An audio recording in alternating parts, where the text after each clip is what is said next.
আসসালামু আলাইকুম সবাইকে। কেমন আছো তোমরা সবাই? আশা করি তোমরা সবাই অনেক অনেক ভালো আছো এবং সুস্থ আছো। তোমাদের সবাইকে অনেক অনেক স্বাগতম এইচএসসি আরও একটি কেমিস্ট্রি ফার্স্ট পেপারের ওয়ান শট ক্লাসে। আজকে আমরা বেসিক্যালি যে অধ্যায়টি নিয়ে আলোচনা করব সেটা হচ্ছে তোমাদের কেমিস্ট্রি ফার্স্ট পেপারের সেকেন্ড অধ্যায়, যে অধ্যায়ের নাম হচ্ছে গুণগত রসায়ন। তো গুণগত রসায়নের তোমার বিগত 2015 সাল থেকে 23 সাল পর্যন্ত যে সকল কোশ্চেন এসেছে, ইম্পর্ট্যান্ট যে কোশ্চেনগুলা, এই যত টাইপের কোশ্চেন আছে মোটামুটি ওই টাইপের কোশ্চেনগুলো নিয়ে মোটামুটি আমরা আলোচনা করব। তো আমরা আজকের ক্লাসে মোটামুটি তোমার ধারণা, মানে আজকের ক্লাসের মাধ্যমে তোমার ধারণা জন্মাবে মোটামুটি 15 থেকে 23 সাল পর্যন্ত কী কী কোশ্চেন এসেছে, কীভাবে সেগুলো সলভ করতে হয়। তো ওভারঅল একটা আইডিয়া পেয়ে যাওয়া। এটা হচ্ছে আমাদের এমসিকিউ পার্ট 1। এই অধ্যায়ের উপর আরেকটি ভিডিও আসবে ইনশাল্লাহ সামনে, তো ওখানে তোমার দ্বিতীয় পার্টটাও তোমরা করে নিও।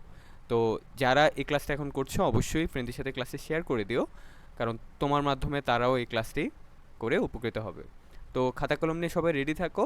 যেই জিনিসপাতিগুলো তোমার কাছে ইম্পর্টেন্ট মনে হবে সেগুলো অবশ্যই খাতায় নোট ডাউন করে নিও, ওকে?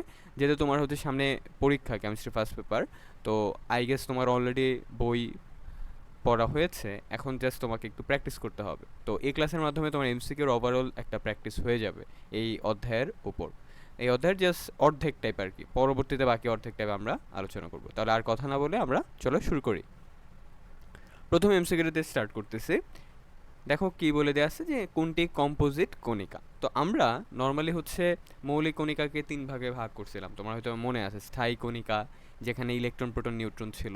অস্থায়ী কণিকা, যেখানে ছিল তোমার হচ্ছে মেসন পাইওন পজিট্রন। তারপর হচ্ছে কম্পোজিট কণিকাও ছিল। তো কম্পোজিট কণিকা কোন দুইটা ছিল মনে আছে? কম্পোজিট কণিকা দুইটা ছিল, একটা হচ্ছে তোমার আলফা কণা, একটা হচ্ছে আলফা কণা, আরেকটা কি বলতো ডিউটেরন, আরেকটা হচ্ছে ডিউটেরন। তাহলে এখানে আমাকে অপশনে দেখতে হবে কোনটা দেয়া আছে। তো যেহেতু দেয়া আছে হচ্ছে আলফা কণা, তাহলে এটাই হবে আমার কি আনসার। এখানে মেসনটা হচ্ছে অস্থায়ী কণিকা, নিউট্রিনোটা হচ্ছে অস্থায়ী কণিকা, আর নিউট্রনটা তো তোমরা জানো সবাই স্থায়ী কণিকা। ইলেকট্রনের চার্জ কত কুলম। এখানে এককটা কিন্তু ইম্পর্টেন্ট, মাঝে মাঝে এককটা ইএসইউ অর্থাৎ ইলেকট্রোস্ট্যাটিক ইউনিট অথবা ইলেকট্রোম্যাগনেটিক ইউনিটও দেয়া থাকতে পারে। তো কুলম্বে যদি থাকে তাহলে আমরা ছোটোবেলায় পড়ছিলাম -1.6 ইন্টু 10⁻⁻19 কুলম। এটা কি? এটা হচ্ছে ইলেকট্রনের চার্জ। আর যদি তোমার অন্য এককে দেয়া থাকতো তাহলে এটা হয়তো তোমার যদি অন্য একক বলতে তোমার হচ্ছে তিনটা এককে দেয়া থাকতে পারতো, কিন্তু যেটা বললাম ইএমইউ, আরেকটা হচ্ছে কি বলতো, আরেকটা হচ্ছে ইএসইউ। তো যদি থাকতো তুমি চেক করতা ওই অপশনে 1.6 ইন্টু 10⁻20 ইএমইউ আছে কিনা, অথবা আরেকটা মাথায় রেখো 4.8 ইন্টু 10⁻⁻10 ইএসইউ। ওকে, তাহলে এই তিনটা একক একটু মাথায় রাখো, যে কোনো একটা একক পরীক্ষার কোশ্চেন আসতে পারে। আচ্ছা, তাহলে আমরা এখানে দেখবো কোথাও মাইনাস চার্জ আছে না, তাহলে এখানে সবগুলি পজিটিভ চার্জে দেয়া, তাহলে খুঁজবো কোথায় 1.6 ইন্টু 10⁻⁻19 আছে। তাহলে এটা যেহেতু আছে এটাই হচ্ছে আমার আনসার। ওকে, পরবর্তী কোশ্চেনটাতে যাই। আলফা রশ্মির আপেক্ষিক চার্জ কত? তো আলফা রশ্মিটা আসলে কি? আলফা রশ্মিটা হচ্ছে তোমার বেসিক্যালি হিলিয়াম 2+। তোমরা আলফা কণা বিচ্ছুরণেও পড়ছো এটা। তো এটার আপেক্ষিক চার্জ কত এটা আমাকে বের করতে বলছে, তাহলে এটার চার্জ কত? +2। তাই এটাই হবে বেসিক্যালি কি তার আপেক্ষিক চার্জ। তাহলে এটার আনসারটা কি হবে? +2। প্রোটনের প্রকৃত ভর কত? প্রোটনের প্রকৃত ভর আমরা ক্লাস 9-10এও পড়ছিলাম, ইন্টারেও পড়তেছি। তো এটা হচ্ছে 1.673 ইন্টু 10⁻⁻24 গ্রাম। তাহলে এখানে কোথায় আছে এটা? এই যে এটা আছে, তাহলে এটাই হবে আমার আনসার। দেখো এটার সিমিলারলি নিউট্রনেরটা ছিল কিন্তু প্রায় কাছাকাছি 1.67, কিন্তু এখানে 5 ছিল ইন্টু 10⁻⁻24 গ্রাম। ওকে, এটা একটু খেয়াল রেখো। এরপরে পরমাণুর কোন দুটি কণিকা পরস্পর সমান?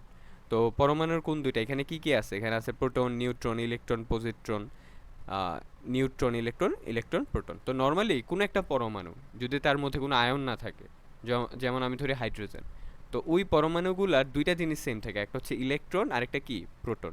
যেমন এখানে হাইড্রোজেনের ইলেকট্রন আছে একটা, প্রোটন আছে কয়টা? একটা। আবার ধরো আমি আরেকটা এক্সাম্পল দিলাম, সোডিয়ামেরও 11টা ইলেকট্রন আছে, প্রোটনও কয়টা? 11টা।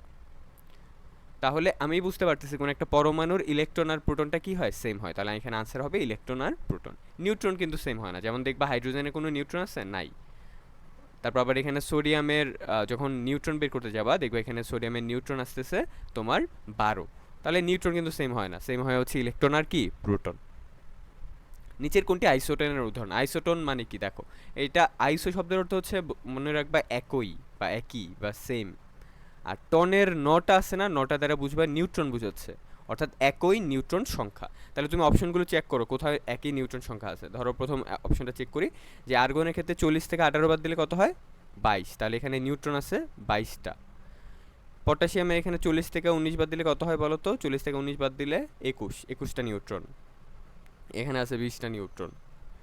কেমনে বের করতেছি বুঝতেছো? উপরেরটা ভর সংখ্যা বুঝায়, নিচেরটা প্রোটন সংখ্যা বুঝায় বা পারমাণবিক সংখ্যা বুঝায়। তাহলে ভর সংখ্যা থেকে প্রোটন সংখ্যা বাদ দিলে নিউট্রন পেয়ে যায়। তাহলে প্রথম অপশনটা হচ্ছে না।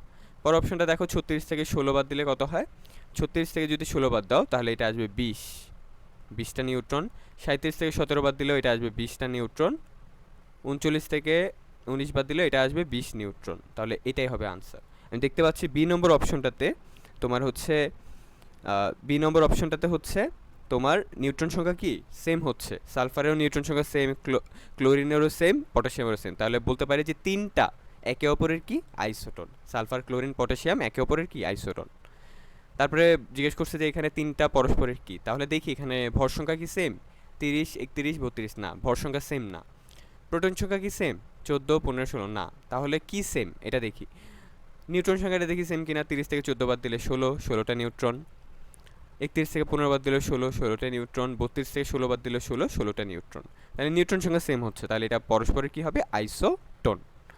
নিচের কোনটি আইসোটোনের উদাহরণ? আইসোটোনটা একটু বেশি আসে দেখো, এমসিকিউতে আইসোটোনগুলো কি একটু বেশি আসে। তাহলে আমরা দেখি প্রথম অপশনে 14 থেকে 6 বাদ দিলে 8, 16 থেকে 8 বাদ দিলেও 8। তাহলে এটাই হবে আমার আনসার, কারণ এখানে কার্বনের নিউট্রন সংখ্যা আসতেছে 8, অক্সিজেনের নিউট্রন সংখ্যা 8, তাহলে এটাই হচ্ছে আমার আনসার। তাহলে এটাই হচ্ছে কি পরস্পরের আইসোটোন। বাকিগুলো দেখবে মিলতেছে না আইসোটোনের জন্য। যেসব পরমাণুর ভর সংখ্যা সেম কিন্তু পারমাণবিক সংখ্যা ভিন্ন তাদেরকে কি বলা হয়? দেখো, যে সকল পরমাণুর ভর সংখ্যা অর্থাৎ একই ভর সংখ্যা তাদেরকে আমরা বলি আইসোবার। যাদের ভর সংখ্যা সেম তাদেরকে বলি আইসোবার। মনে রাখার টেকনিক কি? আইসো মানে একই, আর বারের বার দিয়ে মনে রাখবা ভর, তাহলে একই ভর সংখ্যা বুঝাইলে আইসোবার বুঝবো। কোন সেটটির ইলেকট্রন সংখ্যা সেম অর্থাৎ আইসো ইলেকট্রনিক আমাকে বের করতে বলছে। তো দেখি আমরা কোথায় ইলেকট্রন সংখ্যা সেম। সোডিয়াম প্লাস, সোডিয়ামের আছে 11টা ইলেকট্রন, তো প্লাস মানে কি একটা ইলেকট্রন ছেড়ে দিছে, তার মানে এখানে 10টা ইলেকট্রন। এখানে ক্যালসিয়াম প্লাস, ক্যালসিয়ামের ইলেকট্রন কয়টা? 20টা, প্লাস মানে কি একটা ছেড়ে দিছে, তার মানে এখন 19টা ইলেকট্রন। তাহলে এটা তো হচ্ছে না, সবগুলো চেক করতে হবে যে কোথায় ইলেকট্রন সংখ্যা সেম থাকে। এখানে পটাশিয়াম প্লাস, পটাশিয়ামের 19টা ইলেকট্রন, প্লাস মানে কি একটা ছেড়ে দিছে, তাহলে এখন 18টা ইলেকট্রন। ক্লোরিনের 17টা ইলেকট্রন, মাইনাস মানে কি একটা ইলেকট্রন গ্রহণ করছে, তাহলে কয়টা এখন? 18টা, তার মানে এটাও 18, এটাও 18 হচ্ছে। ম্যাগনেসিয়াম 2 প্লাস, ম্যাগনেসিয়ামের 12টা ইলেকট্রন, 2টা ইলেকট্রন ছেড়ে দিলে ম্যাগনেসিয়াম 2 প্লাস হয়, মানে 10টা ইলেকট্রন। এখানে 18, এখানে 18, এখানে 10, তার মানে সেম হচ্ছে না, এটা বাদ। পর অপশনটা চেক করি, সোডিয়াম প্লাস মানে হচ্ছে এখানে 10টা ইলেকট্রন, ম্যাগনেসিয়াম 2 প্লাস মানে এখানে 10টা ইলেকট্রন, অ্যালুমিনিয়াম 3 প্লাস এখানেও 10টা ইলেকট্রন, কিন্তু ক্লোরিন মাইনাস এখানে 18টা ইলেকট্রন, এটাও বাদ। তাহলে চোখ বন্ধ করে এটাই হবে আনসার, তাই না? দেখো এমনিও বুঝো, পটাশিয়াম প্লাস 18টা ইলেকট্রন, ক্যালসিয়াম 2 প্লাস এখানেও 18টা ইলেকট্রন, ক্যালসিয়াম স্ক্যান্ডিয়াম 3 প্লাস এটাও 18টা, স্ক্যান্ডিয়ামের 21টা ইলেকট্রন, 3টা ছেড়ে দিলে স্ক্যান্ডিয়াম 3 প্লাস হয়, তাহলে 21 থেকে 3 বাদ দিলে 18। ক্লোরিন মাইনাস, এটা তো আমরা একটু আগে দেখলাম 18, তাহলে এটাই হবে আনসার, এটাই আইসো ইলেকট্রনিক। কোন পরমাণু মডেল কক্ষপথ সম্পর্কে ধারণা দেয়? কক্ষপথ সম্পর্কে সর্বপ্রথম ধারণা দিছিল কে? বোর। ওই যে বলছিল না যে প্রথম কক্ষপথ হইলে কে হবে, 2 নম্বর কক্ষপথ হইলে এল হবে নাম অনুসারে, 3 নম্বর কক্ষপথ হইলে এম হয়, 4 নম্বর কক্ষপথ হইলে এন হয়। তো এই কক্ষপথগুলা সম্পর্কে প্রথম ধারণা দিছিল কে? বোর। ওকে। আর রাদারফোর্ড তো কক্ষপথের আকার আকৃতি সম্পর্কে কোনো আইডিয়া দেয় নাই। আলফা কণার বৈশিষ্ট্য কি? আলফা কণাটা হচ্ছে তোমার হিলিয়াম 2 প্লাস, তাহলে এটা একটা ধনাত্মক চার্জ বিশিষ্ট। তাহলে এখানে এতে 2টি প্রোটন, আচ্ছা এর ভর সংখ্যাটা লিখি এখানে 4, আর এর পারমাণবিক সংখ্যা আমরা জানি কত? 2, মানে 2টা প্রোটন আছে। এর 2টি প্রোটন, হ্যাঁ এখানে 2টা প্রোটন, 2টি ইলেকট্রন না। হিলিয়াম 2 প্লাসে কোনো ইলেকট্রন নাই, 0 ইলেকট্রন। হিলিয়ামে আছে 2টা ইলেকট্রন, 2 প্লাস মানে কি 2টা ইলেকট্রন ছেড়ে দিছে, তাহলে এখন নো ইলেকট্রন, তাহলে এটা বাদ। এটা খুব ধীর গতি সম্পন্ন কণা না। আলফা কণার বিচ্ছুরণ পরীক্ষায় দেখছে এটা খুব স্পিডে তোমার হচ্ছে নিক্ষেপ করা হয়েছিল। ইয়া একটি ধনাত্মক চার্জযুক্ত, হ্যাঁ দেখো ধনাত্মক, ধনাত্মক চার্জযুক্ত।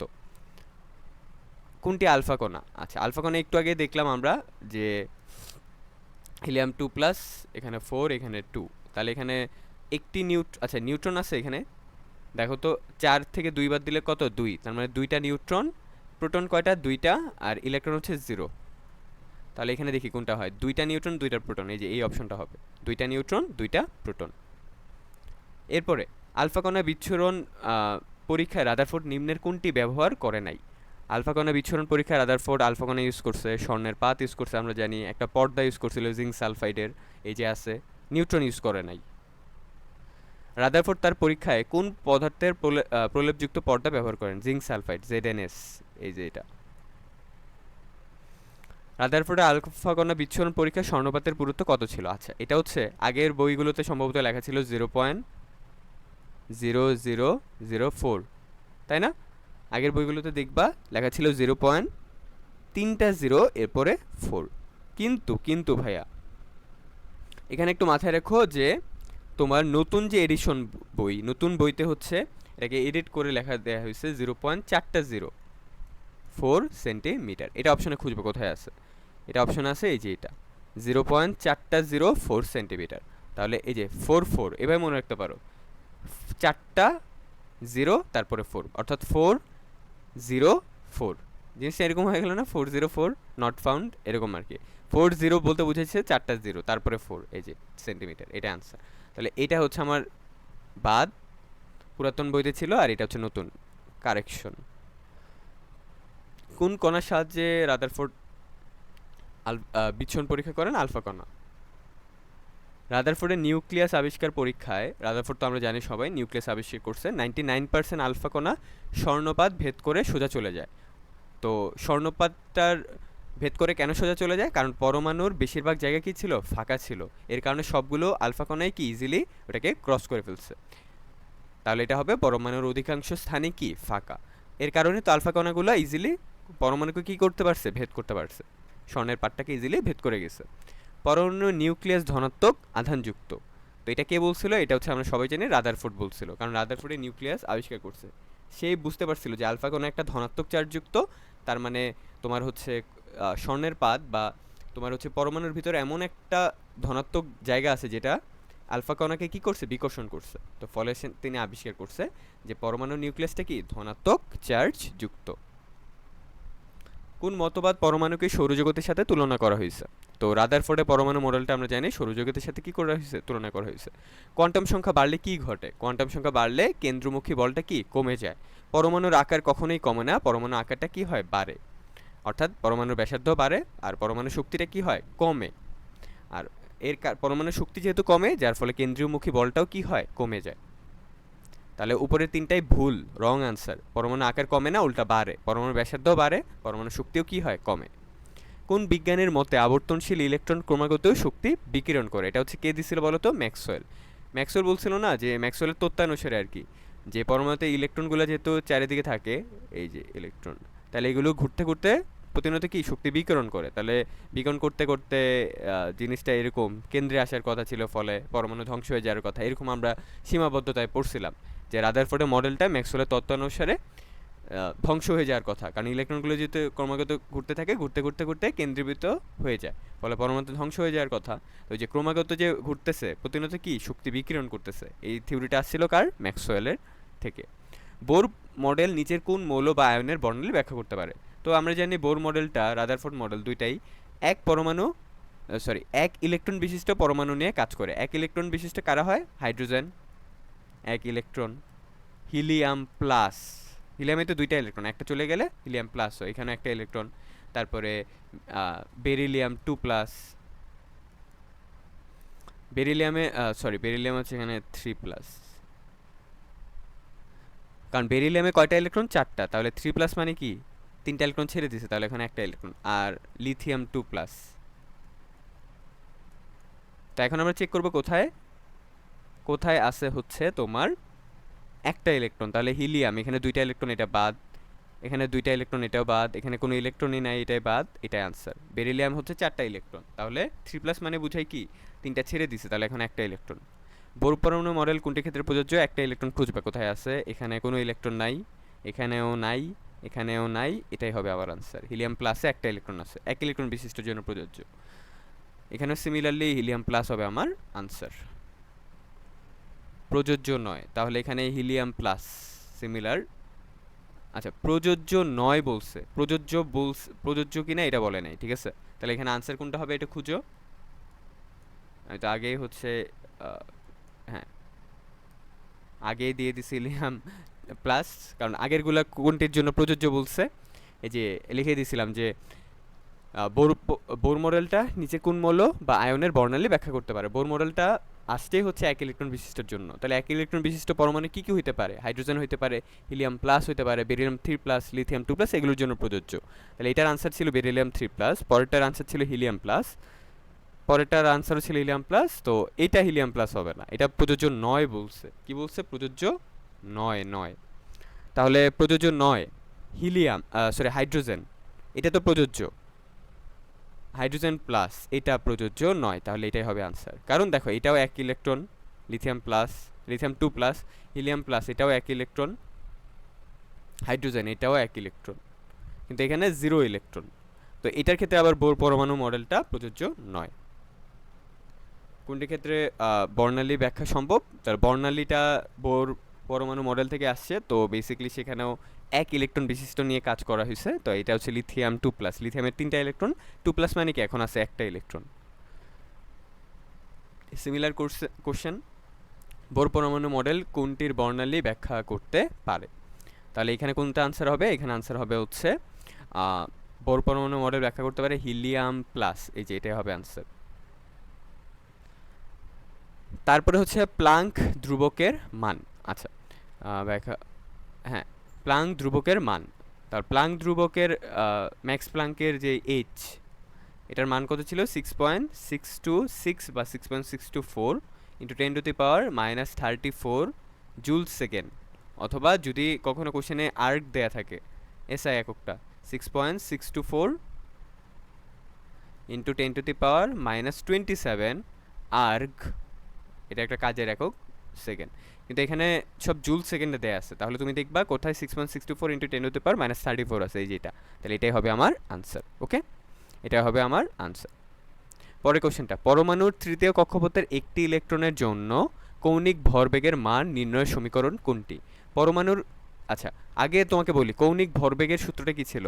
এমভিআর, এটা হচ্ছে কৌণিক ভরবেগ।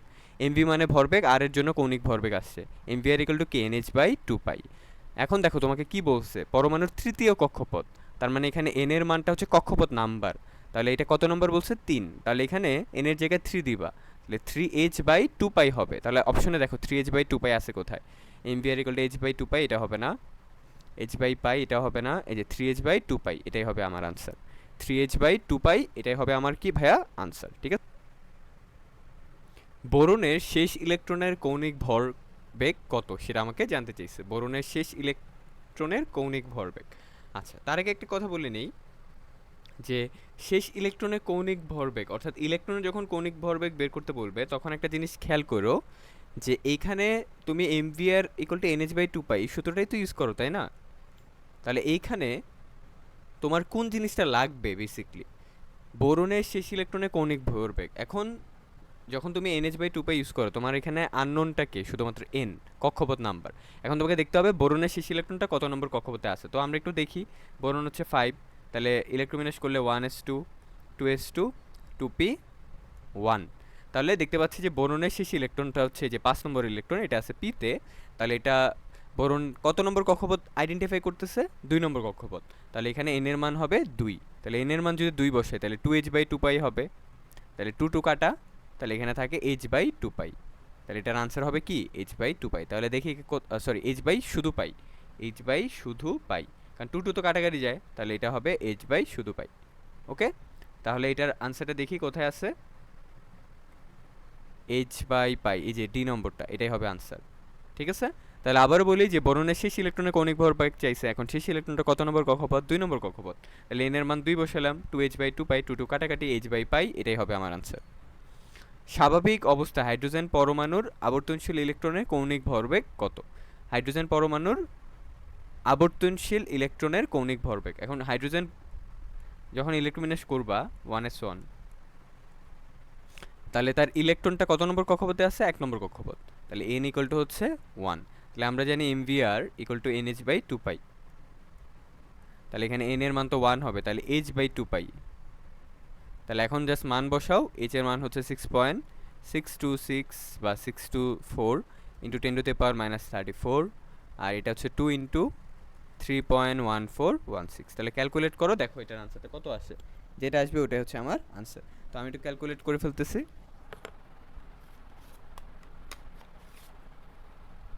তাহলে এখানে হচ্ছে উপরে 6.626 ইন্টু 10⁻⁻34, আর নিচে হচ্ছে কি 2 ইন্টু 3.1416। তাহলে 1.05 ইন্টু 10⁻⁻34, তাহলে উপরে এক নম্বরটা হবে আমার আনসার। তাহলে এক নম্বরটাই হচ্ছে বেসিক্যালি আমার কি আনসার। হাইড্রোজেন পরমাণুর চতুর্থ কক্ষপথের ব্যাসার্ধ যদি 7.5 ইন্টু 10⁻10 হয়, তাহলে ওই কক্ষে ইলেকট্রনের গতিবেগ কত, মানে ভি চাইছে, আর দেয়া আছে, তাই না? তাহলে আমরা জানি M V R equal to কি NH/2π, এই সূত্র দিয়ে ডিরেক্টলি করতে পারবো যেহেতু আর দেয়া আছে। তাহলে ভি বের করতে হবে, ভি ইকুয়াল টু তাহলে হবে NH divided by M R 2π।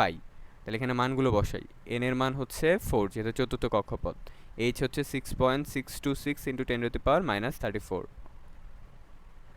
R M হচ্ছে ইলেকট্রনের ভর 9.11 ইন্টু 10⁻31 কেজি, আর ব্যাসার্ধ দেওয়া আছে 7.5। একবার ক্যালকুলেটারে দিবা, আনসার পেয়ে যাবা -10। সাইন্টিফিক ক্যালকুলেটার যাদের কাছে আছে তারা তো সবার কাছে আছে আই গেস, তো সবাই ইজিলি এটা বের করতে পারবা। ইন্টু 2 ইন্টু 3.1416, তাহলে একবারে ক্যালকুলেটারে আমরা বসাই মানটা।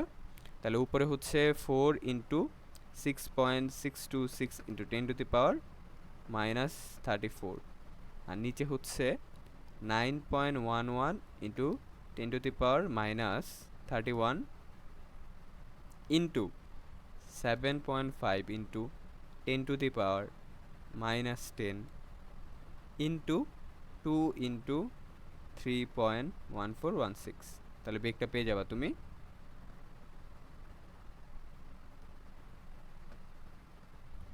তাহলে এটা আসবে 6.18 ইন্টু 10⁵ মিটার পার সেকেন্ড। তাহলে এটা অ্যান্সার হবে হচ্ছে 3, 6.18 into 10⁵ metre per second. Bohr পরমাণুতে একটি বোর ইলেকট্রন চতুর্থ শক্তি স্তরে একটি পূর্ণ আবর্তন করতে কয়টি পূর্ণ তরঙ্গ সৃষ্টি করবে? বোর পরমাণুতে বোর ইলেকট্রন, আচ্ছা তো তোমাকে একটা টেকনিক শিখাই দেই। একটি শক্তি স্তর অর্থাৎ এন এর মান যদি 1 হয়, একটি শক্তি স্তরে পূর্ণ আবর্তন করতে পূর্ণ তরঙ্গ হয় তোমার কত বলো তো? পূর্ণ তরঙ্গ লাগে একটা, একটি পূর্ণ তরঙ্গ তখন সৃষ্টি হয়। কক্ষপথ যদি 1 নম্বর হয় তাহলে সেটা একটি পূর্ণ তরঙ্গ সৃষ্টি হবে। তাহলে কক্ষপথ যদি n সংখ্যক হয় তাহলে nটি পূর্ণ তরঙ্গ সৃষ্টি হয়। তাহলে এইখানে কক্ষপথ কত নম্বর? 4, তাহলে 4 নম্বর কক্ষপথের জন্য 4টি পূর্ণ তরঙ্গ সৃষ্টি হবে। তাহলে এটার আনসার হবে 4। কোনটি আকৃতি প্রকাশ করে? ঠিক আছে, কোনটি আকৃতি প্রকাশ করে? তো আমরা কোয়ান্টাম সংখ্যা পড়ছিলাম 4টা, এখানে 4টাই দেয়া আছে দেখো। প্রধান কোয়ান্টাম সংখ্যা, সহকারী কোয়ান্টাম সংখ্যা, চৌম্বক কোয়ান্টাম সংখ্যা, ঘূর্ণন কোয়ান্টাম সংখ্যা। প্রধান কোয়ান্টাম সংখ্যা দ্বারা আমরা প্রকাশ করি n দ্বারা, এটার থেকে আমরা আইডিয়া পাই কক্ষপথের আকার, তাই না? কক্ষপথের আকার সম্পর্কে আইডিয়া পাই। তারপরে সহকারী কোয়ান্টাম সংখ্যা দ্বারা আমরা কক্ষপথের আকৃতি সম্পর্কে আইডিয়া পাই, উপশক্তি স্তরের আকৃতি। চৌম্বক কোয়ান্টাম সংখ্যা আমরা দ্বারা অরবিটালের সংখ্যা বা অরবিটালের দিক সম্পর্কে আইডিয়া পাই, অরবিটালের দিক। আর লাস্টেরটা কি? ঘূর্ণন, মানে কোন দিকে ঘুরবে, ঘড়ির কাঁটার দিকে নাকি ঘড়ির কাঁটার বিপরীতে, যেটাকে এইচ দ্বারা প্রকাশ করি। তাহলে এখানে আনসার কোনটা হবে বলো তো? আকৃতি সহকারী কোয়ান্টাম সংখ্যা, এটাই হবে আমার আনসার। ওকে, তাহলে আকৃতি আমরা আইডিয়াটা পাই, মানে কক্ষপথের আকার সম্পর্কে যেমন আইডিয়া পাই প্রধান কোয়ান্টাম সংখ্যা, তারপরে উপশক্তি স্তর যেমন SPDF, এগুলোর আকৃতি সম্পর্কে আইডিয়া পাই কোথা থেকে? সহকারী কোয়ান্টাম সংখ্যা থেকে। তাহলে এটাই হবে আমার আনসার। পরমাণুর অরবিটালের ধারণা কোন উৎস থেকে? এটা হচ্ছে কোয়ান্টাম তত্ত্ব থেকে, কোয়ান্টাম থিওরি থেকে পরমাণু অরবিটালের ধারণা। চৌম্বক কোয়ান্টাম সংখ্যা দ্বারা আমরা কি পাওয়া যায়? তাহলে এটা বেসিক্যালি অরবিটালের দিক আইডেন্টিফাই করে, অরবিটালের দিক অর্থাৎ তোমার হচ্ছে চৌম্বক কোয়ান্টাম সংখ্যা প্রকাশ করি কি দ্বারা? m দ্বারা না? তো এটা হচ্ছে অরবিটালের দিক। অরবিটাল কোনগুলা? যেমন হচ্ছে এখানে ধরো p একটা উপশক্তি স্তর, p উপশক্তি স্তরের অরবিটাল কি কি? px, py, pz। তো এগুলোর যে মান আছে, যেমন এটা -1, এটা হচ্ছে 0, এটা +1। তো এই যে এখানে যে ইলেকট্রনগুলো থাকে, তো এই ইলেকট্রনগুলার যে অরবিটাল সম্পর্কে আইডিয়া পাই আমরা চৌম্বক কোয়ান্টাম সংখ্যা থেকে। অরবিটালের দিকটা কেমন হবে, তারপরে মানটা কেমন হয়, px এর জন্য -1, py অরবিটালের জন্য 0, pz এর জন্য +1। তো এটা হচ্ছে চৌম্বক কোয়ান্টাম সংখ্যা দ্বারা আমরা অরবিটাল সম্পর্কে ধারণা পাই। তো পরমাণুতে অরবিটাল সম্পর্কে ধারণা কি এটা বলেই দিলাম, চৌম্বক কোয়ান্টাম সংখ্যা। পরমাণুর দ্বিতীয় কক্ষপথে একটি ইলেকট্রনের জন্য কৌণিক ভরবেগের মান কি? কত নম্বর কক্ষপথ বলছে? দ্বিতীয়। তাহলে আমরা জানি mvr = nh/2π, জাস্ট আমার কক্ষপথ নাম্বারটা হইলেই হয়। তাহলে দ্বিতীয় কক্ষপথ, তাহলে n এর মান 2 হবে, 2h/2π, তাই এটা 2 2 কাটাকাটি h/2π হবে। h/2π না, h/π, সরি, h/π, 2 2 তো কাটাকাটি। বারবার mvr = nh/2π বলতে বলতে অবস্থা হয়ে গেছে। পরমাণুর উপশক্তি স্তরে, পরমাণুর উপশক্তি স্তর কোনগুলা? s একটা উপশক্তি স্তর, p একটা উপশক্তি স্তর, d একটা উপশক্তি স্তর, f একটা উপশক্তি স্তর। এটা হচ্ছে উপশক্তি স্তর বুঝায়। উপশক্তি স্তরে ইলেকট্রন ধারণ ক্ষমতা কত? অর্থাৎ ধরো s এ কয়টা থাকতে পারে? সর্বোচ্চ 2টা। p তে থাকতে পারে কয়টা? সর্বোচ্চ 6টা। এই যে এখানে ইলেকট্রনগুলো দিলেই বুঝতে পারবা। তারপর d তে থাকে হচ্ছে 10টা, উপরে লিখে দেই, p তে 6টা, s এ 2টা, আর f এ কয়টা? 14টা। তো এই যে ইলেকট্রন, কতগুলো ইলেকট্রন ধারণ ক্ষমতা করতে পারবে একটা উপশক্তি স্তর? s এ 2টা, p তে সর্বোচ্চ 6টা, d তে সর্বোচ্চ 10টা, f এ সর্বোচ্চ 14টা। এই সূত্রটা আসে 2 × 12 + 1 থেকে, যেখানে এলটা হচ্ছে উপশক্তি স্তরের জন্য, যেমন s এর জন্য হয় 0, p এর জন্য হয় 1, d এর জন্য হয় 2, f এর জন্য হয় কি 3। যেমন তুমি এখানে যদি s এর জন্য বের করো, s উপশক্তি স্তরে কয়টা ইলেকট্রন থাকবে, তাহলে l এর মান 0 বসাও, তাহলে পাবা তোমার কত? 2। অর্থাৎ দেখো 2টাই থাকে। f এর জন্য যদি বের করতে চাও, f এ যে 14টা থাকে এটার প্রমাণ কি? তাহলে l এর মান f এর জন্য কত হয়ে থাকে? 3, তাহলে 3 বসাও, তাহলে 3 দোকানে 6 আর 1 7, 7 দোকানে কত? 14, তাহলে এই যে 14টা। তাহলে এটা আনসার হবে 2 × 12 + 1। তৃতীয় শক্তি স্তরে উপশক্তি স্তরের সংখ্যা কত? তৃতীয় শক্তি স্তর মানে কি? n = 3। তৃতীয় শক্তি স্তর মানে কি? n = 3। তাহলে n এর মানটা 3 হয়, তো 3 এর জন্য উপশক্তি স্তর কয়টা হয়? উপশক্তি স্তর, তাহলে 3 নম্বর আমরা জানি 1 নম্বর কক্ষপথের জন্য উপশক্তি স্তর একটাই, কোনটা? শুধু s। 2 নম্বরের জন্য 2s 2p, 3 নম্বরের জন্য 3s হয়, 3p হয়, আর কি 3d হয়। 4 নম্বরের জন্য হয় 4s 4p 4d, আর কি হয় 4f। তাহলে 1 নম্বরের জন্য উপশক্তি স্তর একটা, 2 নম্বরের জন্য 2টা, 3 নম্বরের জন্য 3টা। তাহলে এখানে আনসার হবে 3। ঠিক আছে, এখানে কিন্তু উপশক্তি স্তরের সংখ্যা চাইছে, উপশক্তি স্তরের সংখ্যা। তাহলে উপশক্তি স্তর কিন্তু এই যে sp এগুলোকে বোঝায়।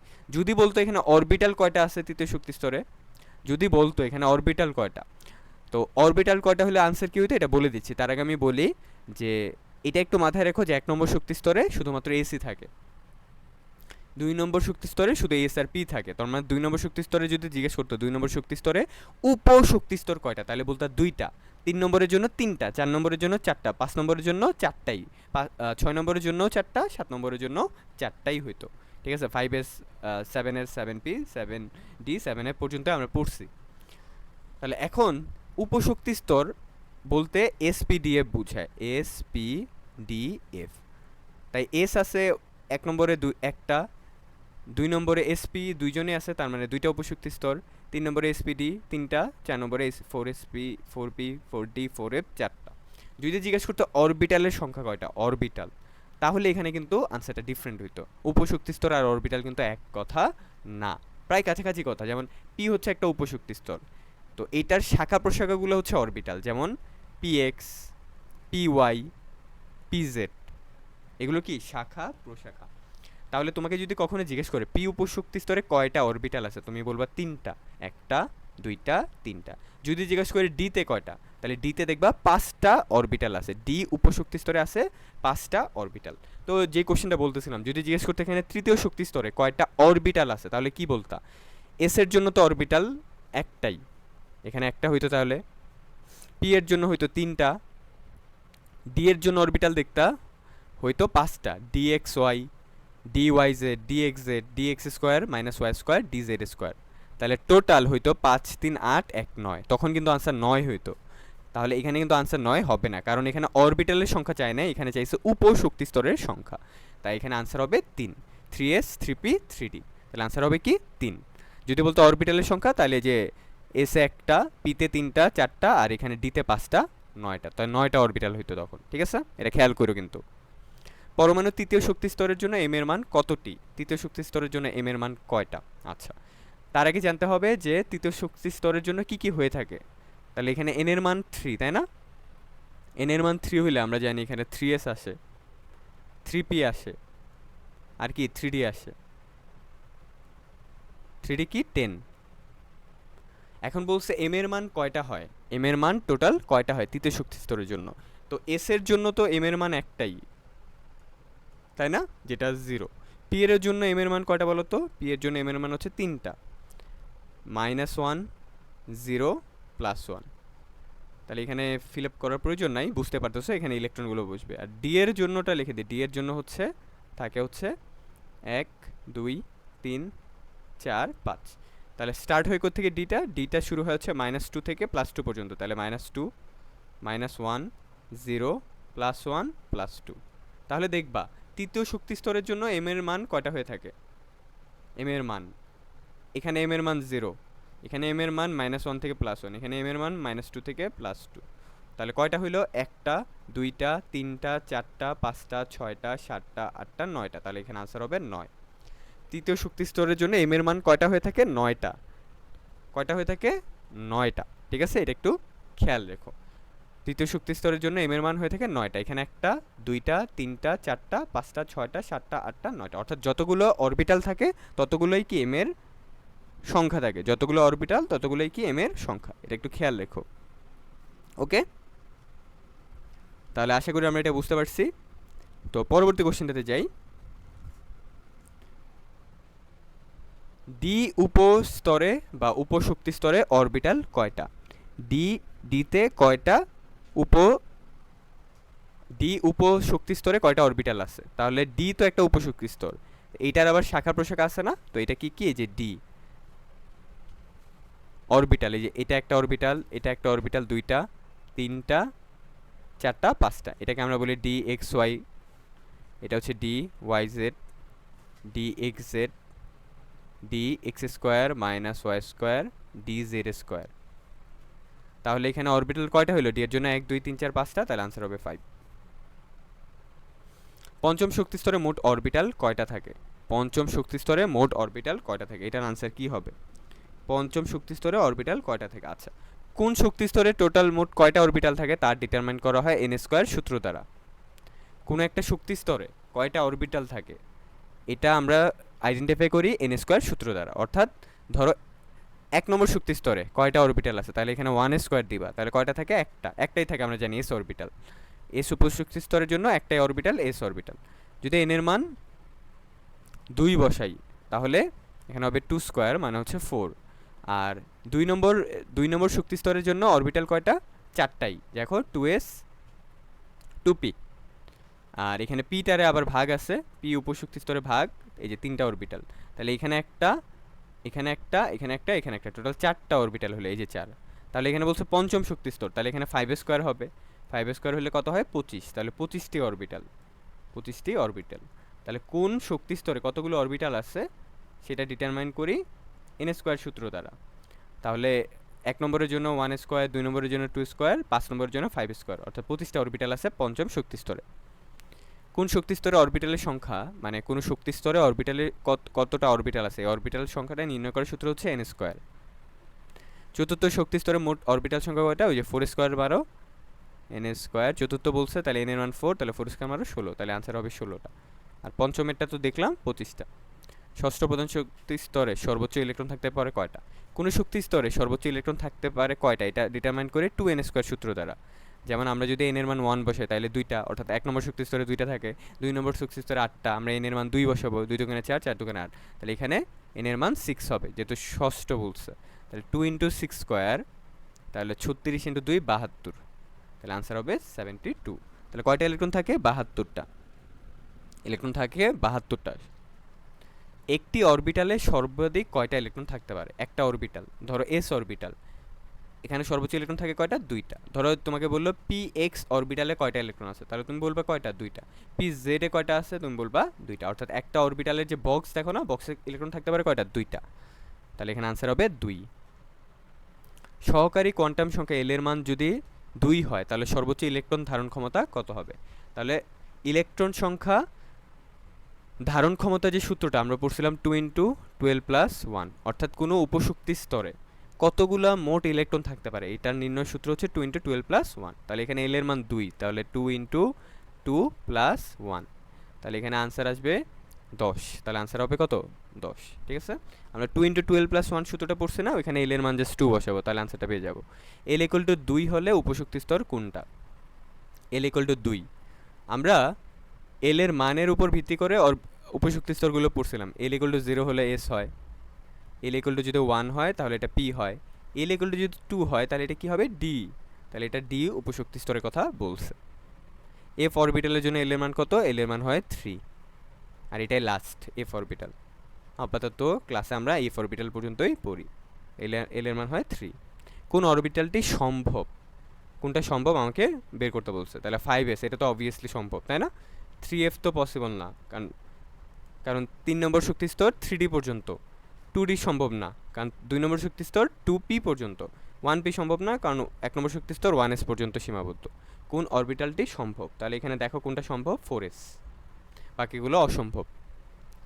পি উপশক্তি স্তরে অরবিটাল কয়টা? পিতে তো আমরা দেখলাম 3টা থাকে, px py pz, তাহলে 3টা হবে আনসার। কোন যে আমাকে বলছে যে কোনো অরবিটালে সর্বোচ্চ ধারণকৃত ইলেকট্রন সংখ্যা কত? কারণ আমরা জানি ইউজুয়ালি অরবিটালে হচ্ছে তোমার কোন একটা অরবিটালে সর্বোচ্চ ইলেকট্রন থাকতে পারে দুইটাই, পি এক্সে দুইটা থাকতে পারে, পি ওয়াইতে দুইটা থাকতে পারে, এখন এসে দুইটা থাকতে পারে। তো এটার জন্য তো আর ইজিলি মানে আমরা আইডেন্টিফাই করতে পারি, তো ফিক্সডই তো অরবিটাল, তো ইলেকট্রন সংখ্যা ফিক্সডই থাকে, দুইটাই থাকে। এখানে আসলে কোশ্চেনটা অরবিটাল যে লিখছে যে এটা আসলে মানে একদম 100% লজিক্যাল না। এখানে অরবিটালের জায়গায় ব্যাপারটা হওয়া উচিত ছিল উপশক্তি স্তর। কোন উপশক্তি স্তরে সর্বোচ্চ ধারণকৃত ইলেকট্রন সংখ্যা কতটি থাকে? ঠিক আছে, উপশক্তি স্তর বা উপস্তর এটা থাকা উচিত ছিল। তো এখন এটার সূত্রটা হচ্ছে আমরা জানি যে 2 ইন্টু 12 প্লাস 1, এই সূত্র দ্বারা আমরা আইডেন্টিফাই করতে পারি কোনো উপশক্তি স্তরে সর্বোচ্চ ইলেকট্রন কয়টা থাকতে পারে। যেমন পি এর জন্য থাকতে পারে কয়টা? সর্বোচ্চ 6টা। এখানে পি এর জন্য এল এর মান 1 হবে, 1 বসাও, তাহলে আনসার পাবা 6, p6। কীভাবে? পি এর জন্য দেখবা পি উপশক্তি স্তরের জন্য অরবিটাল থাকে 3টা, আর প্রতি অরবিটালে থাকে 2টা করে ইলেকট্রন, তাহলে এই যে 1 2 3 4 5 6, তাহলে দেখো 6টা ইলেকট্রন এখানে চলে গেল 3টা অরবিটালের জন্য। ওকে, তাহলে এখানে কোশ্চেনটা হওয়া উচিত ছিল আর কি যে যে কোনো উপশক্তি স্তরে সর্বোচ্চ ধারণকৃত ইলেকট্রন সংখ্যা কতটি, এটা আমরা আইডেন্টিফাই করি 2 ইন্টু 12 প্লাস 1 সূত্র দ্বারা। কোনো অরবিটালের শক্তি সর্বাধিক, তো কোনো একটা অরবিটালের শক্তি সর্বাধিক কিনা এটাই আমরা আইডেন্টিফাই করি n প্লাস এল এর মান দ্বারা, যেখানে এনটা বোঝায় কক্ষপথ নাম্বার, কক্ষপথ সংখ্যা, আর এলটা কি বোঝায়? এলটা বোঝায় উপশক্তি স্তরের মান, উপস্তর বা উপশক্তি স্তরের মান দ্বারা। তাহলে এখানে আমরা একটু দেখি n প্লাস এল এর মান কোথায় বেশি। 3p, 3 হচ্ছে n এর মান, আর p হচ্ছে কি এল এর জন্য p এর মান হচ্ছে 1, তাহলে এটা আসবে 4। 2d তো পসিবল না, এটা বাদ। 4s এ এখানেও হবে 4, কারণ n এর মান 4, s এর মান 0, তাহলে 4 আসে। 3f তো পসিবল না, তাহলে এখন 3ps আর 4s আছে, এই দুইটার মধ্যে শক্তি কার বেশি হবে? আচ্ছা এটা একটু বলে দিই, যখন দেখবা n প্লাস এল এর মান সেম হয়ে যাচ্ছে তখন যেখানে n এর মান বেশি সেটা শক্তি বেশি। তাহলে n প্লাস এল এর মান এখানে সেম, 3p 4s দুই জায়গায় সেম, তাহলে এখানে n এর মান কোথায় বেশি? এখানে, এই যে 4, তাহলে এটারই শক্তিটা বেশি হবে। ঠিক আছে, তাহলে এই জিনিসটা একটু মাথায় রেখো যে n প্লাস এল এর মান যদি কখনো সমান পাও তাহলে দেখবা যে যেখানে n এর মানটা বেশি তার শক্তি অটোমেটিকলি কী হবে? বেশি হবে। ঠিক আছে, যেটার n এর মানটা বেশি সেটার শক্তি অটোমেটিকলি কত হবে? বেশি হবে। তো এটা একটু মাথায় রেখো। অলরাইট, তারপরে হচ্ছে আমরা যাই যে পরবর্তী কোশ্চেনটাতে, কোনটিতে ইলেকট্রন আগে প্রবেশ করবে? আচ্ছা, ইলেকট্রন আগে প্রবেশ করবে আমরা আব্বাউ নীতিটা পড়ছি, n প্লাস এল এর মান, n প্লাস এল এর মান যার কম তার মধ্যে ইলেকট্রন আগে যাবে, তার কাছে ইলেকট্রন আগে যাবে, ইলেকট্রন আগে যাবে। n প্লাস এল এর মান যার কম তার কাছে ইলেকট্রন কি করবে? আগে যাবে। ওকে, তাহলে এখানে দেখি n প্লাস এল এর মান কার কম? এখানে 6p, তাহলে 6 প্লাস 1, এটা আনসার আসবে n প্লাস এল এর মান 7, আর 5d এর জন্য 5 প্লাস তোমার হচ্ছে 2, তাহলে এটাও 7 আসবে। 4f এর জন্য 4 + 3 এটাও 7, এটাও 7। আচ্ছা, এখন তো সব জায়গায় শক্তির মান 7 পেয়ে গেলাম, n + l এর মান সব জায়গায় 7। তাহলে এখন কিভাবে আইডেন্টিফাই করব কোথায় ইলেকট্রন আগে প্রবেশ করবে? আচ্ছা, এখানে কোথায় ইলেকট্রন আগে প্রবেশ করবে, n + l এর মান যার কম তার শক্তি কম আর সেখানে ইলেকট্রন আগে প্রবেশ করে। m + l এর মান যার বেশি তার শক্তি বেশি, সেখানে ইলেকট্রন পরে যায়। তাহলে n + l এর মান তো এখানে দেখতে পাচ্ছি সব জায়গায় সেম, তাহলে কিভাবে আইডেন্টিফাই করব? তখন দেখবা n এর মানটা কোথায় কম, যেখানে n এর মান কম হবে সেখানে ইলেকট্রন আগে প্রবেশ করবে, ঠিক আছে, কারণ সেটার শক্তিও কম হবে। তাহলে এখানে সব জায়গায় n + l এর মান 7, কিন্তু এখানে n এর মান কম হচ্ছে এখানে, তাহলে তার শক্তি কম আর 4f এ ইলেকট্রন আগে প্রবেশ করবে, ঠিক আছে, 4f এ আগে ইলেকট্রন প্রবেশ করবে। তাহলে এটাই হবে আমার আনসার। 3d অরবিটালের পরে কোনটিতে ইলেকট্রন আগে প্রবেশ করবে? 3d, 3dটা কি বলতো? 3dটা হচ্ছে 3 + 2, তাহলে কত হয়? 5। তাহলে এটা হচ্ছে n + l এর মান, এই 5 3 + 2 মানে কি? এখানে n + l, n এর মান 3 আর l এর মান 2। তাহলে এইটার পরে কোথায় ইলেকট্রন প্রবেশ করবে সেটা আমরা আইডেন্টিফাই করব। তাহলে চলো আমরা আইডেন্টিফাই করি। তাহলে 5 এর পর কোথায় ইলেকট্রন আগে প্রবেশ করবে? 4p, 4p কত? 4 + 1, এটা হচ্ছে 5, এটা থেকে আগে ইলেকট্রন প্রবেশ করবে। দেখো আমরা দেখব, বাকিগুলো একটু চেক করে নিই। 4d, এটা হচ্ছে 6, 4s, এটা হচ্ছে 4, 5s, এটা হচ্ছে 5। আচ্ছা, কোথায় ইলেকট্রন প্রবেশ করবে আগে? দেখো n + l এর মান এখানে 5, তো পরবর্তীতে যেখানে ইলেকট্রন প্রবেশ করার কথা তার n + l এর মান 5 এর থেকে সমান হবে অথবা 5 থেকে বেশি হবে। তাহলে এখানে 5 এর সমান আছে না এই দুইটা, 4p আর 5s, তাহলে এই দুইটার মধ্যে যে কোনো একটা হবে। 4 এ তো হবে না, কারণ 4 এ অলরেডি আগে ইলেকট্রন ঢুকে গেছে, আর 4d ও হবে না, কারণ অলরেডি দুইটা 5 এখানে এক্সিস্ট করতেছে। তাহলে আবারও বলি যে 3d অরবিটালের পর কোথায় ইলেকট্রন আগে প্রবেশ করে বুঝবো কিভাবে? তো তুমি কোথায় 3d এর মানটা বের করবা, 3d এর মান কত এখানে? 5। তাহলে ইলেকট্রন 3d এর পরে কোথায় যাবে? হয় এমন একটা অরবিটালে যাবে যেটা অরবিটালের যে উপশক্তি স্তরের টোটাল মানটা 5 হবে অথবা 5 এর বেশি হবে, 6। তো এখানে আমি পেয়ে গেলাম দুইটাই 5 আছে, 6 এর তাহলে প্রয়োজন নাই। এখন আমার চ্যালেঞ্জ হচ্ছে 4p তে যাবে 3d এর পরে নাকি 5s এ যাবে। আচ্ছা, এখন দেখো আমরা জানি n + l এর মান যেখানে কম সেখানে ইলেকট্রন আগে প্রবেশ করে, কিন্তু এখানে n + l এর মান তো দুই জায়গায় সেম, 4p এও 5, 5s ও 5। তাহলে কি দেখবো? তখন বলছিলাম n এর মান যেখানে কম সেখানে ইলেকট্রন আগে প্রবেশ করবে। তাহলে 4p তে দেখো n এর মানটা কম, আর 5s এ n এর মানটা বেশি, যে 5s এ n এর মান 5, 4p তে n এর মান 4, তাহলে এইখানে আগে ইলেকট্রন প্রবেশ করবে। তাহলে আমার আনসার হবে কি? 4p। ওকে, তাহলে 3d এর পরে ইলেকট্রন যাবে 4p তে, এরপরে যাবে হচ্ছে 5s এ। 3d এর পরে ইলেকট্রন যাবে 4p তে, এরপরে যাবে কোথায়? 5s এ। তাহলে এটা মাথায় রেখো। ওকে, আশা করি এটা বুঝতে পারছি। যে আবারও বলি যে 3d অরবিটালের পর কোন অরবিটালে ইলেকট্রন প্রবেশ করবে বা কোনটিতে প্রবেশ করবে বুঝবা কিভাবে? আগে 3d এর n + l এর মানটা বের করবা, বের করলাম 5। তাহলে এটা মাথায় রাখো, এখন এমন জায়গায় ইলেকট্রন যাবে যেটার n + l এর মান 5 না, না তো 6। তাহলে এখানে পাইলাম 5, কয়টা আছে? দুইটা 5, তাহলে এই দুইটার মধ্যে যে কোনো একটাতে আগে ইলেকট্রন যাবে। তো তখন দেখবো দুইটাতেই যেহেতু 5, তাহলে দেখবো n এর মান কোথায় কম, যেহেতু দেখতে পাচ্ছি 4p তে n এর মান কম, তাহলে সেখানে ইলেকট্রন আগে প্রবেশ করবে, এরপরে 5s এ যাবে। ক্রোমিয়াম পরমাণুর সর্ববহিস্তরের ইলেকট্রনের জন্য কোয়ান্টাম সংখ্যার সেট বের করো। তাহলে ক্রোমিয়ামের সর্ববহিস্থ স্তরের, তাহলে ক্রোমিয়াম 24, তাই না? তার আমরা জানি ব্যতিক্রমী ইলেকট্রন বিন্যাস, তাহলে তার ব্যতিক্রমী ইলেকট্রন বিন্যাসে করি। আর্গন, তারপরে হচ্ছে 4s 2, 3d 4 হওয়ার কথা, কিন্তু এখানে হবে 4s 1, 3d কি 5। তাহলে ক্রোমিয়ামের সর্ববহিস্থ স্তরের মানে কি? একদম বাহিরের স্তর, একদম বাহিরের কক্ষপথ। তাহলে ক্রোমিয়ামের একদম বাহিরের কক্ষপথটা কত নম্বর কক্ষপথ বলো তো? 4 নম্বর কক্ষপথ। ক্রোমিয়ামের একদম বাহিরের কক্ষপথ বা শেষ কক্ষপথটা কত নম্বর কক্ষপথ? 4 নম্বর কক্ষপথ। তাহলে এটার কোয়ান্টাম সংখ্যার সেটটা বের করতে হবে। তাহলে এটার কোয়ান্টাম সংখ্যার সেট বের করি, এটার বক্সটা করি 4s 1। তাহলে কোয়ান্টাম সংখ্যার আমরা কয়টা পড়ছিলাম? 4টা, n l m s। তাহলে এখানে n এর মান কত? 4, 4 নম্বর কক্ষপথ। l এর মান, s এর জন্য l এর মান কত হবে? যেহেতু s এ আছে তাহলে l এর মান হবে 0। আর m এর মান কত? s এর জন্য m এর মান সবসময় 0। আর s এর মান কত? যেহেতু এটা এই দিকে করে আছে পজিটিভ হবে, তাহলে পজিটিভ হাফ। তাহলে এই দিকটা হচ্ছে পজিটিভ হাফ আর এর বিপরীত পার্টটা হচ্ছে কি? Negative half. তাহলে 400 প্লাস হাফ। দেখো এটা কোথায় আছে? 400 প্লাস হাফ। তাহলে 1 নম্বর অপশনটাই হবে আমার কি আনসার। সর্ববহিস্থ-স্তরের ইলেকট্রনের জন্য কোয়ান্টাম সংখ্যা মানে একদম বাইরের কক্ষপথ বা বাইরের স্তরের ইলেকট্রনের কথা বলছে। এরপরে 4f অরবিটালের জন্য n + l এর মান কত হবে? তো এটা তো ইজি, 4 হচ্ছে n এর মান আর l এর মান f এর জন্য হয় 3, তাহলে 4 + 3 = 7। 3D অরবিটালের জন্য সহকারী কোয়ান্টাম সংখ্যার মান কত? আচ্ছা, সহকারী কোয়ান্টাম সংখ্যা মানে কি? সহকারী কোয়ান্টাম সংখ্যা মানে এল এর মান চাইছে। কিসের মান? এল এর মান। তাহলে ডি এর জন্য 3D তে আছে ডি, ডিটার জন্য এল এর মান হবে কত বলো তো? 2। তাহলে এটার আনসার হবে 2। 4p অরবিটালে সহকারী কোয়ান্টাম সংখ্যার মান কত? সহকারী মানে কি? এল এর মান। তাহলে পি এর জন্য এল এর মান কত হবে? 1। তাহলে এটার আনসার হবে 1।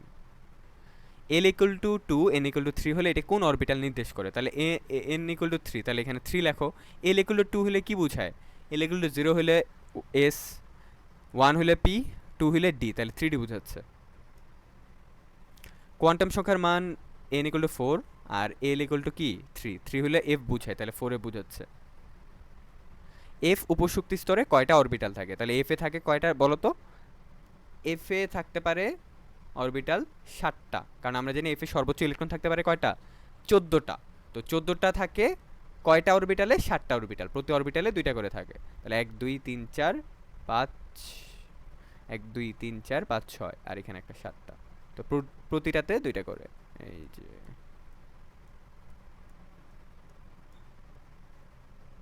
ওকে। তাহলে এখানে হচ্ছে আমার অরবিটাল কয়টা? 1 2 3 4 5 6 7। ডি এর জন্য হচ্ছে 5টা, এফ এর জন্য হচ্ছে 7টা, পি এর জন্য 3টা। নিম্নের কোন কোয়ান্টাম সেটটি একটি ইলেকট্রনের জন্য সম্ভব না? মানে এখানে যে কোয়ান্টাম সংখ্যার সেট দেয়া আছে, কোনটা পসিবল না সেটা আমাকে আইডেন্টিফাই করতে হবে। তো তোমাকে একটা টেকনিক শিখাই দিই। তুমি সিকোয়েন্সটা একটু মাথায় রেখো, যে এন এর মানটা, যেমন আমরা জানি এন এর মান 1 2 3 4 এরকম হয়ে থাকে না? আচ্ছা, এখন একটা কথা বলি, যদি কখনো এন এর মান 1 হয়, মাথায় রেখো এল এর মানটা একে, মানে এল এর মানটা আসলে এন এর উপর ডিপেন্ডেন্ট করে। এল এর মানটা এন এর উপর কমপ্লিটলি ডিপেন্ডেন্ট। তো দ্যাটস ওয়াই এন এর মান যদি কখনো 1 আসে, বুঝবে এল এর মানটা 1-এর কম হবে, 1-এর কম অথবা কম হয় ইউজুয়ালি। তাহলে এটা 1-এর কম আর কি আছে? 0 আছে, তাহলে এল এর মান 0 হবে। এন ইকুয়াল টু 1 হলে এল ইকুয়াল টু 0 হবে না, কেন বলো তো ভাইয়া? কারণ N equal two 1, L equal two যদি 1 হয় তাহলে তো 1p হয়ে গেল। 1p কি পসিবল? না, এর জন্য পসিবল না। যেটা বলতেছিলাম, যে এন এর মানটা যেটাই হোক, এল এর মানটা দেখবা সবসময় কম হইতে থাকে, ঠিক আছে? এন এর তুলনায় এল এর মানটা সবসময় কি হবে? কম হবে। তাহলে আমি এখান থেকে একটা কথা বলতে পারি, এন এর থেকে এন ইজ গ্রেটার দেন এল। তাহলে এন এর মান যদি 2 হয়, তাহলে এল এর মান 1 কম 1 হবে। এমন না যে 2 কমও হইতে পারে না, 2 কমও হইতে পারে, 0। অর্থাৎ এন এর মান যদি 2 হয়, এল এর মান 0 1 হইতে পারে। এন এর মান যদি 3 হয়, তাহলে এল এর মান 1 কম কইরা যা আছে এগুলো হবে। অর্থাৎ 1 কম তাহলে কোত্থেকে শুরু? 2, তারপরে 1, তারপরে 0। অর্থাৎ এইটা কি ডিটারমাইন করতেছে দেখো, 2 0 মানে এখানে 2s বোঝাচ্ছে, 2 1 মানে এখানে 2p বোঝাচ্ছে, 3 0 মানে 3s, 3 1 মানে 3p, 3 2 মানে 3d বোঝাচ্ছে, ঠিক আছে? আবার n এর মান যদি 4 হয়, তাহলে 1 কম, 1 কম l এর মান কোত্থেকে স্টার্ট? 3। তার মানে এই না যে 2 0 1 হবে না, 2 হবে, 1ও হবে, 0 হবে। তাহলে এগুলো কি নির্দেশ করে? 0টা মানে বুঝায় 4 0 থাকলে 4s বুঝাবে, 4 1 হইলে 4p বুঝাবে, 4 2 হইলে 4d বুঝাবে, আর 4 3 হইলে 4a বুঝাবে। এখন তুমি কিভাবে ডিটারমাইন করবা? দেখো কিভাবে ডিটারমাইন করবা কোনটি সম্ভব না বলছে, কোন কোয়ান্টাম সেটটি পসিবল না, এটা আমাকে আইডেন্টিফাই করতে হবে। তাহলে চলো আমরা বের করি।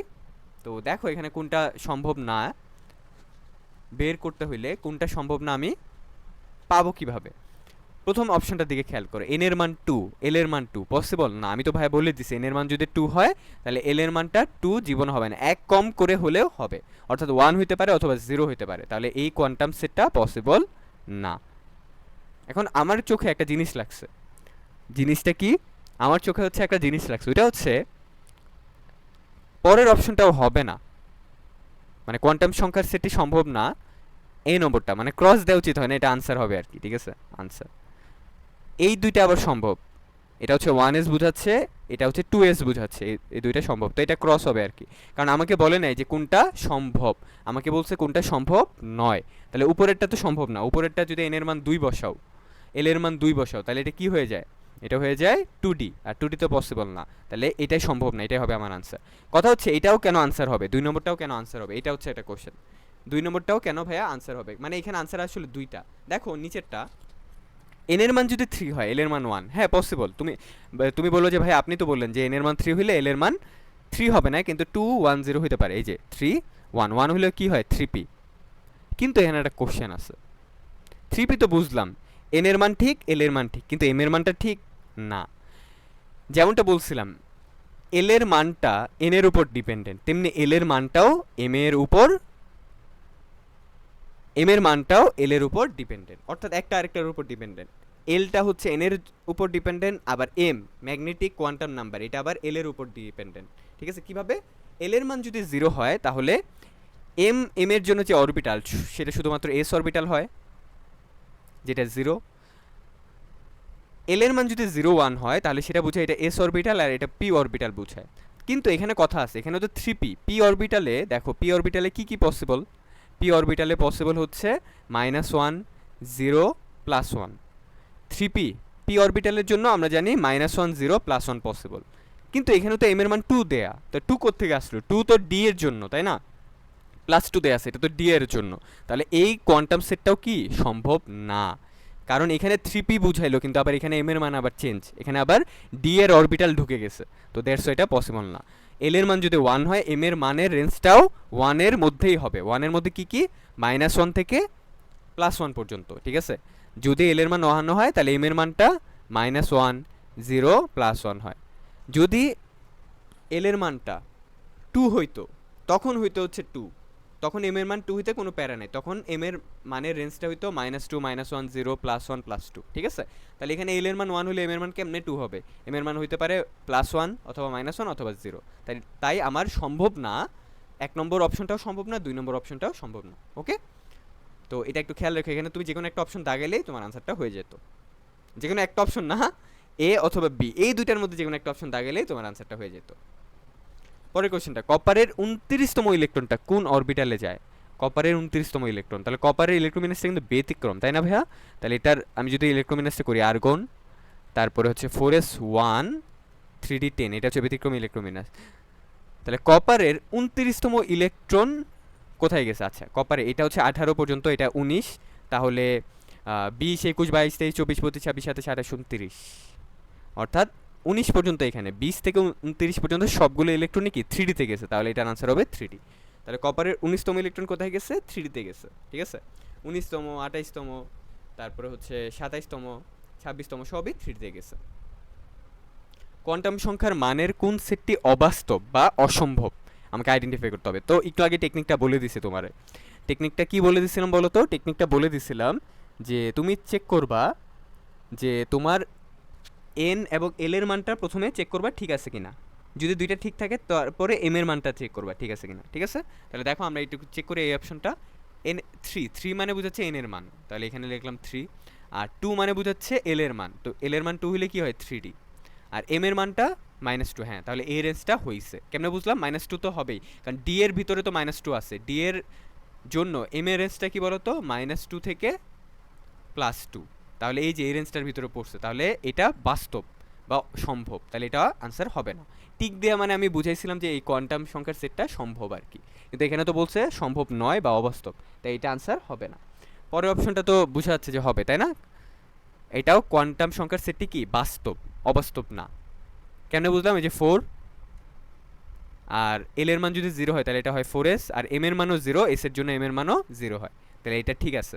পরেরটা দেখি, পরেরটা হচ্ছে n এর মান 3, 2 মানে d, আর এখানে -3, তো d এর জন্য তো রেঞ্জটা একটু আগেই বললাম -2 থেকে +2, তাহলে এখানে -3 কোত্থেকে আসবে? -3 তো f এর জন্য হয়, কিন্তু এখানে তো অরবিটাল d, তাহলে এটা অবাস্তব, তাহলে এটাই হবে আনসার, আর পরেরটা চেক করার প্রয়োজন নাই, ঠিক আছে? এটাই হবে আমার আনসার। পরের কোশ্চেনটা দেখি, সোডিয়ামের সর্ববহিস্থ ইলেকট্রনের জন্য কোয়ান্টাম সংখ্যার কোন কোয়ান্টাম সংখ্যাগুলো সঠিক? তাহলে সোডিয়াম 11, ইলেকট্রোমিনাস করি, সর্ববহিস্থ ইলেকট্রন মানে কি? মানে একদম বাহিরের বা বাহিরের ইলেকট্রনটা, তার মানে 1s2 2s2 2p6 3s1। তাহলে সোডিয়ামের একদম বাইরের কক্ষপথ কত নম্বর কক্ষপথ? 3 নম্বর কক্ষপথ। তাই 3 নম্বর কক্ষপথের ইলেকট্রন একটাই আছে, ওই একটা ইলেকট্রনে কোয়ান্টাম সংখ্যা বের করতে হবে। তাহলে এটা বের করি, n এর মান হচ্ছে 3, l এর মান s এর জন্য কত? 0, আর m এর মানও অটোমেটিকলি 0, কারণ l এর মানের উপর ডিপেন্ড করে কি m এর মানটা, তাহলে 0, আর s এর মান কি +½ তাহলে এটা দেখি কোথায় আছে, 300 খুঁজে, এই যে 300 +½ এটাই আনসার। 3d অরবিটালের জন্য m এর মান কোন সেট হবে? 3d, 3D এর জন্য কোন সেট? তাহলে ডি এর জন্য আমরা জানি 5টা হয়, তাই না? ডি এর জন্য কয়টা হয়? 5টা। ডি এর জন্য এল এর মান কত হয়ে থাকে? 2। তাহলে এম এর মান কত হবে? -2 থেকে +2, কারণ এল এর মানের উপর ডিপেন্ড করে কি এম এর মানটা। ঠিক আছে, আমি একটা কথা বলছিলাম, এন এর মানটা দেখছিলা তুমি, এন এর মানটা যেটাই হোক না কেন, এন এর থেকে এল এর মানটা কি কম হয়। আর এল এর মানের উপর ডিপেন্ড করে আবার কি এম এর মান। তো এল এর যে মানগুলো হয় ওইগুলোর কাছাকাছি এম এর মানগুলো হয়। যেমন এল এর মান 2, এম এর মানে দেখো -2 থেকে +2 পর্যন্ত হয়ে থাকে। ঠিক আছে, এখানে আবার এল এর মান এর উপর নির্ভর করতেছে কিন্তু এম এর মানটা, রাইট? তাহলে এখানে ডি এর জন্য আমার -2 থেকে +2 মানে বোঝাচ্ছে -2 -1 0 +1 +2। তাহলে ডি এর জন্য এম এর মান কোনটা, কোন সেটটা হবে? এটাই, -2 -1 0 +1 +2। পটাশিয়ামের সর্ববহিস্থ ইলেকট্রনের জন্য কোন সেটটি সঠিক? তাহলে পটাশিয়াম হচ্ছে 19, এর ইলেকট্রন বিন্যাসটা আর্গন হচ্ছে 18, তারপর হচ্ছে 4s1। তাহলে হচ্ছে এন এর মান 4। বহিস্থ স্তরের ইলেকট্রন মানে কি? মানে একদম বাহিরের কক্ষপথের ইলেকট্রন। বাহিরের কক্ষপথ কোনটা? 4 নম্বর কক্ষপথ, একটা ইলেকট্রনে আছে। এন এর মান 4, এল এর মান 0, এম এর মানও 0 হবে, 0-র উপরে হবে না। এল এর মান আর এম এর মান কি সমান সমান হয়? ইউজুয়ালি দেখছো এল এর মান 0 হলে এম এর মানও 0 হয়, এল এর মান 1 হইলে এম এর মানও কি -1 থেকে +1 হয়, এল এর মান 2 হইলেও এম এর মান -2 থেকে +2 হয়, এল এর মান 3 হইলে এম এর মানটা -3 থেকে +3 হয়। আর এস এর মান কি হবে? এটা যেহেতু একটা ইলেকট্রন, এটার দিকটাও এই মুখী, পজিটিভ মুখী, তাহলে এস হবে +1/2। তাহলে 400 +1/2 কোথায় আছে? 400, এই যে এটা 400 +1/2, এটাই অ্যান্সার আমার। কোনো পরমাণুর 22তম ইলেকট্রনের জন্য কোয়ান্টাম সংখ্যার কোন সেটটি হবে? কোনো পরমাণুর 22তম ইলেকট্রন। তাহলে 22তমটা আমরা ডিটারমাইন করি 2, 1s2 2s2 2p6 3s2 3p6 4s2। কতটা ইলেকট্রন হচ্ছে দেখি? 2 2 4 6 10 12 6 18 2 20, আর 2 লাগবে, এই যে 3d 2 22। তাহলে 22তম ইলেকট্রন হচ্ছে এই যে এখানে থাকবে, 3d এর ভিতরে থাকবে। তাহলে আমরা একটু আইডেন্টিফাই করি 22তম ইলেকট্রনটা কোথায়। 3d এর জন্য বক্স 5টা। তাহলে এটা তো তোমার হচ্ছে 20তম ইলেকট্রন পর্যন্ত এখানে হয়ে গেছে। তাহলে এটা হচ্ছে 21 নাম্বার, এটা হচ্ছে 22 নম্বর। তাহলে এটা আমার লাগবে। তাহলে আমরা জানি এটা -2 -1 0 +1 +2। 22তম ইলেকট্রনটা হচ্ছে এখানে আছে যে 3d 2 না, তাহলে এই যে এইটা হচ্ছে 22তম ইলেকট্রন, আর এটা হচ্ছে 21তম ইলেকট্রন। তাহলে আমি 22তম ইলেকট্রন, এই যে এই ইলেকট্রনটার জন্য অন্য কালি দিয়ে দেখা দিচ্ছি, এই ইলেকট্রনটার জন্য আমি কোয়ান্টাম সংখ্যা সেটটা বের করব। তাহলে এটার জন্য এইটা কোথায় অবস্থান করতেছে? কোন অরবিটালে?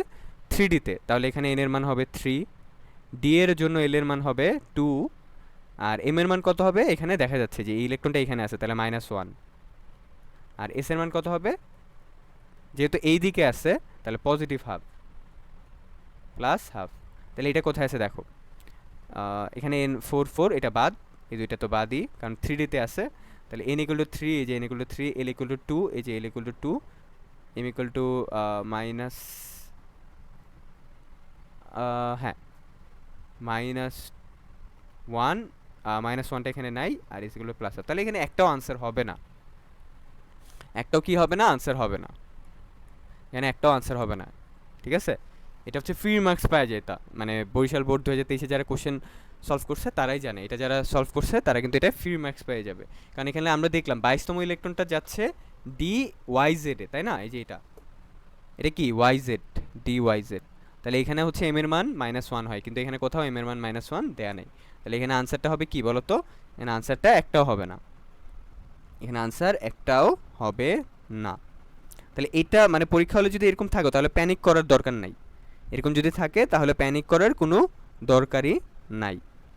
কারণ হচ্ছে মাঝে মাঝে দেখবা তোমার, মাঝে মাঝে দেখবা যে তোমার হচ্ছে এখানে কোশ্চেনগুলো এমন করা থাকে যে কোনো একটা কোশ্চেন ভুল হইতেই পারে, তো তখন হচ্ছে তুমি যে কোনো একটা দাগে দিয়ে আসবা। ঠিক আছে, তো তাহলে তুমি ফ্রি মার্কসটা কি অর্জন করতে পারবা। ওকে, আচ্ছা, তাহলে আশা করি আমরা এটা বুঝতে পারছি। তো পরবর্তী কোশ্চেনটাতে যাই। ক্যালসিয়ামের সর্ববহিস্তরের ইলেকট্রন দ্বয়ের কোয়ান্টাম সংখ্যার সেট। ইলেকট্রন দ্বয় বলছে, তার মানে নিশ্চয়ই এখানে ইলেকট্রন 2টা, তাই না? ইলেকট্রন দ্বয় যেহেতু বলছে এখানে নিশ্চয়ই ইলেকট্রন 2টা। তাহলে ক্যালসিয়ামের রেকমেন্ডেশনটা করি। ক্যালসিয়াম 20, তার মানে 20টা ইলেকট্রন, আর্গন হচ্ছে 18, আর এখানে হচ্ছে 4s2। তাহলে এই দুইটা ইলেকট্রনের আমার কোয়ান্টাম সংখ্যা বের করতে হবে। তাহলে ইজি, বের করি। তো এন এর মান হবে 4, এস এর জন্য এল এর মান হবে 0, এম এর মান হবে কি 0, এল এর মান 0 হলে এম এর মানও এখানে কি হবে 0 হবে, আর এস এর মান হবে প্লাস হাফ। কততম ইলেকট্রনের জন্য? 19তম ইলেকট্রন। 19তম ইলেকট্রনের জন্য হবে প্লাস হাফ, এটা হচ্ছে 19তম ইলেকট্রন। আর 20তম ইলেকট্রনের জন্য 19তম ইলেকট্রন, আর 20তম ইলেকট্রনের জন্য এস এর মান কি হবে মাইনাস হাফ। দেখো এই যে উল্টা, অপোজিট, আর বাকি সব সেম থাকবে 4 0 0। তাহলে দেখবা 4 0 0 S plus half minus half, ঠিক আছে? এটা কোথায় আছে? তাহলে 1 নম্বর অপশনটাই হবে আমার আনসার। এন এর মান 4 4, এল এর মান 0 0, এম এর মানও 0 0। এটা কমন, এই তিনটা কমন, তিনটা কোয়ান্টাম সংখ্যার মান কমন। আর চতুর্থ কোয়ান্টাম সংখ্যার মানটা ডিফারেন্ট, এক জায়গায় প্লাস হাফ আর এক জায়গায় মাইনাস হাফ। তাহলে এটাই হবে আমার আনসার। কোনো পরমাণুর একটি ইলেকট্রনের জন্য নিচের কোন কোয়ান্টাম সংখ্যার সেটটি কি সঠিক?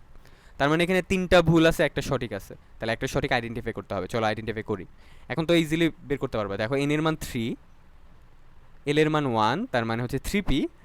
এম এর মান কি -2 হতে পারে? না, কারণ এল এর মানের উপর ডিপেন্ড করে এম এর মানটা কি হবে। এল এর মান যদি 1 হয়, এম এর মান হবে -1 থেকে +1 পর্যন্ত। তাহলে এটা হচ্ছে না।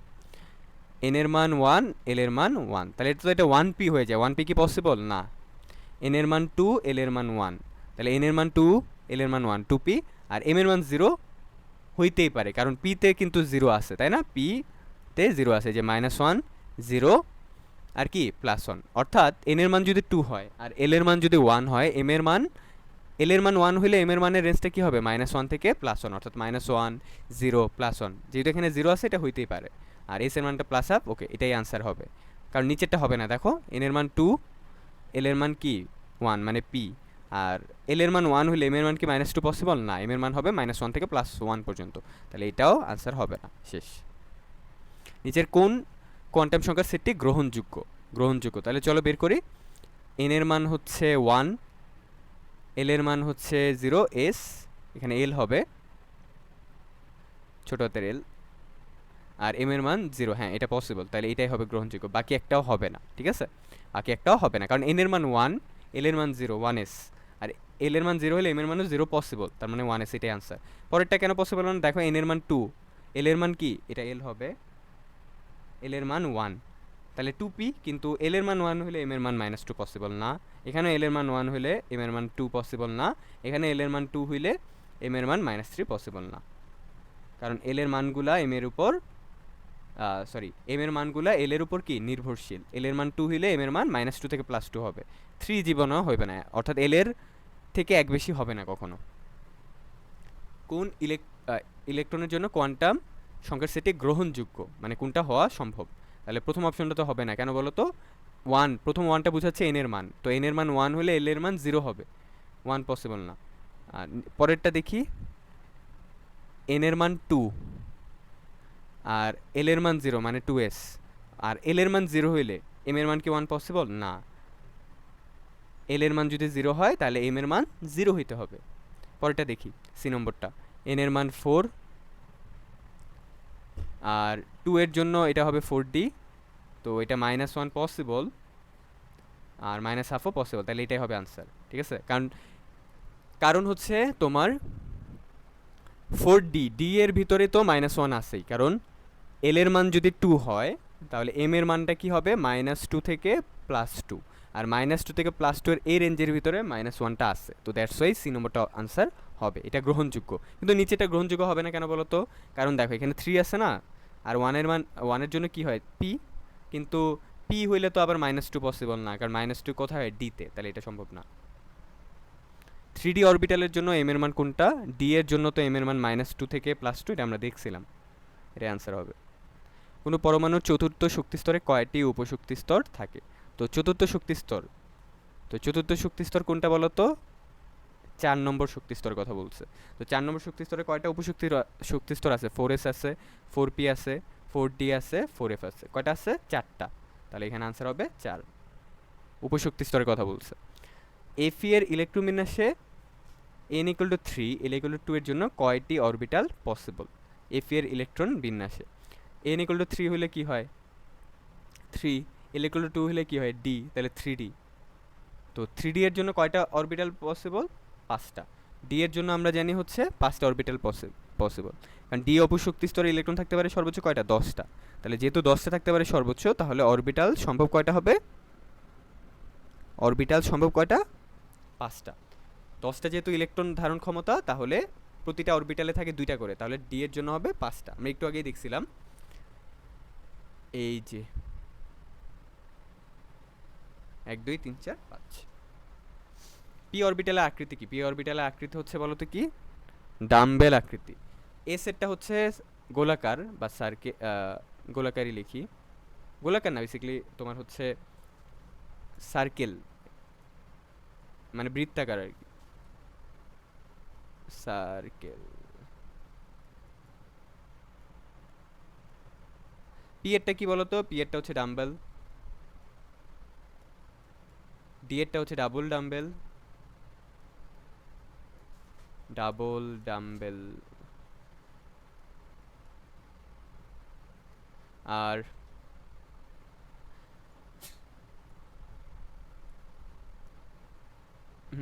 আর হচ্ছে এফ এরটা আসলে একটু কমপ্লিকেটেড, জটিল।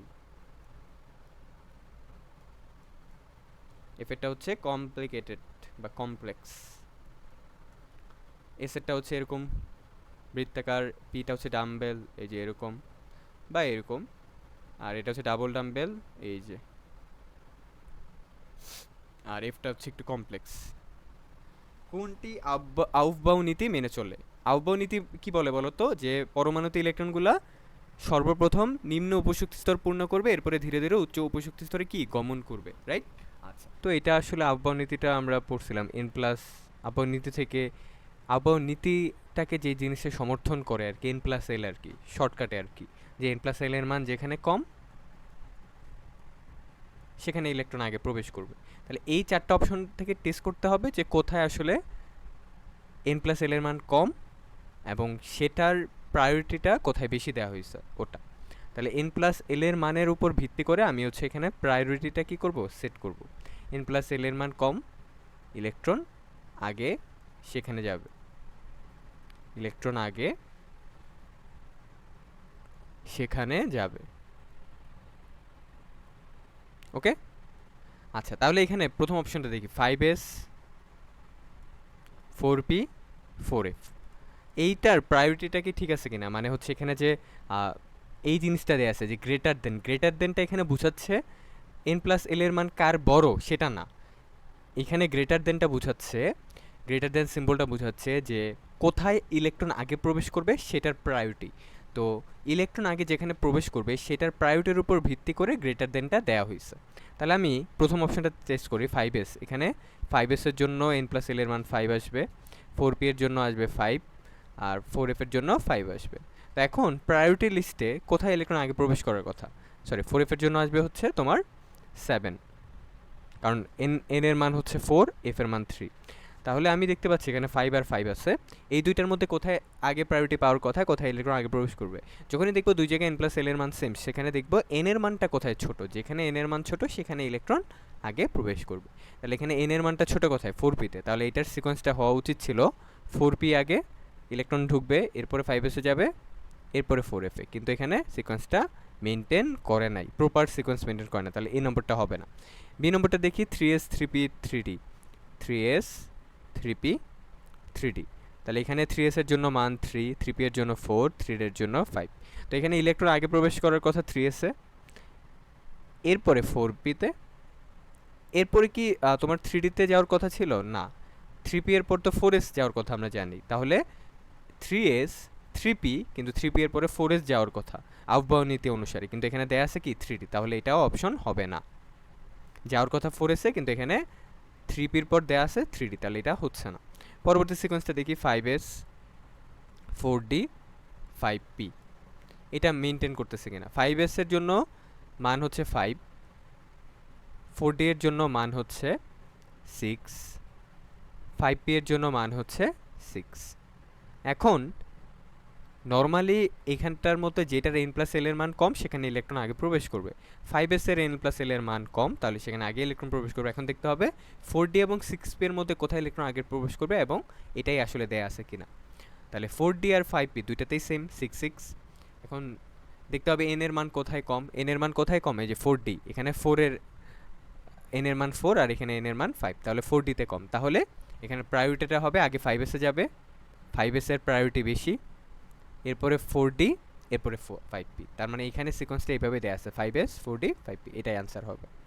ওকে, এখন দেখি আমরা 3 নম্বরটা কেন আনসার হবে না, কারণ দেখো 3s 3p, এরপরে তো 4s আসবে, তারপরে 3d আসবে, কিন্তু এখানে 4s 3d কোনোটার কথাই দেয়া নেই, তাহলে এটা আহ্বান নীতি অনুসারে মেনে চলবে না। তাহলে আমার আনসারটা হবে 5s, তারপরে 4d, তারপরে 5p। তাহলে দেখবা এখানে n প্লাস l এর মানটা কোথায় কম, যেখানে কম সেটার প্রায়োরিটি বেশি, সেটাই সাইনটা পড়বে কি, সেটার উপরে সাইন পড়বে গ্রেটার দেন। ওকে, তো এর কারণে এইটা কিন্তু এমন বোঝায় না যে n প্লাস এল এর মান কোথায় বেশি, সেটার শক্তি বেশি, শক্তির ক্রম এখানে বলে না। এখানে কি বলছে, এখানে বলছে n প্লাস এল এর আহ্বান নীতি মেনে চলে কিনা। আহ্বান নীতি বলে যেখানে যেটার n প্লাস এল এর মান কম সেখানে ইলেকট্রন আগে প্রবেশ করবে, যেটার শক্তিটা কম। তাহলে এখানে কোথায় ইলেকট্রন আগে প্রবেশ করবে সেটার প্রায়োরিটি দেখতে হবে। তাহলে এখানে আমরা দেখলাম 5s এর প্রায়োরিটি বেশি, তাই 5s is greater than 4d, R 4d এর থেকে 5p এর থেকে 4d এর প্রায়োরিটি বেশি, তাই 4d is greater than 5p, অর্থাৎ আগে ইলেকট্রন 5s এ যাবে, তারপরে 4d তে, তারপর 5p। এর জন্য হচ্ছে 3 নম্বর অপশনটা আমার আনসার। পরের কোশ্চেনটা দেখি, ইলেকট্রন দ্বারা পূর্ণ হওয়ার জন্য অরবিটালের কোন ক্রমটি সঠিক? মানে বুঝাইছে যে ইলেকট্রন আগে যদি পূর্ণ হতে চায় কোন অরবিটালকে বেশি প্রায়োরিটি দিবে বা কোন অরবিটালে আগে যাবে, আগের মতো করে সেম এটাও আমরা আইডেন্টিফাই করব। 4s এর জন্য আমরা জানি হচ্ছে n প্লাস এল এর মান 4, 3p এর জন্য বের করবা 4 আসবে, 4p এর জন্য আসবে 5, 5s এর জন্য আসবে 5। তাহলে আমরা একটু চেক করি যে এটা ঠিক আছে কিনা। তো নর্মালি যে আমি দেখবো যে কোথায় ইলেকট্রন আগে প্রবেশ করবে, তো এখানেও 4 আছে, এখানেও 4 আছে, n প্লাস এল এর মান দুই জায়গায় সেম হলে কি দেখি আমরা, আমরা দেখি কোথায় n এর মানটা কম। তো এই দুইটার মধ্যে কোথায় n এর মান কম, 3p তে, তাহলে আগে ইলেকট্রন ঢুকবে 3p তে, এরপরে 4s এ, কিন্তু এখানে উল্টা দেয়া আছে, তাহলে এটা আনসার হবে না। এইখানে উল্টা হবে, আগে 3p এরপরে 4s। পরের অপশনটা দেখি, 4s এর মান হচ্ছে 4, 3d এর মান হচ্ছে 5, 4p এর মানও 5, 5s এর মানও 5। এই অপশনটা দিকে একটু খেয়াল করি, তাহলে এইখানে আগে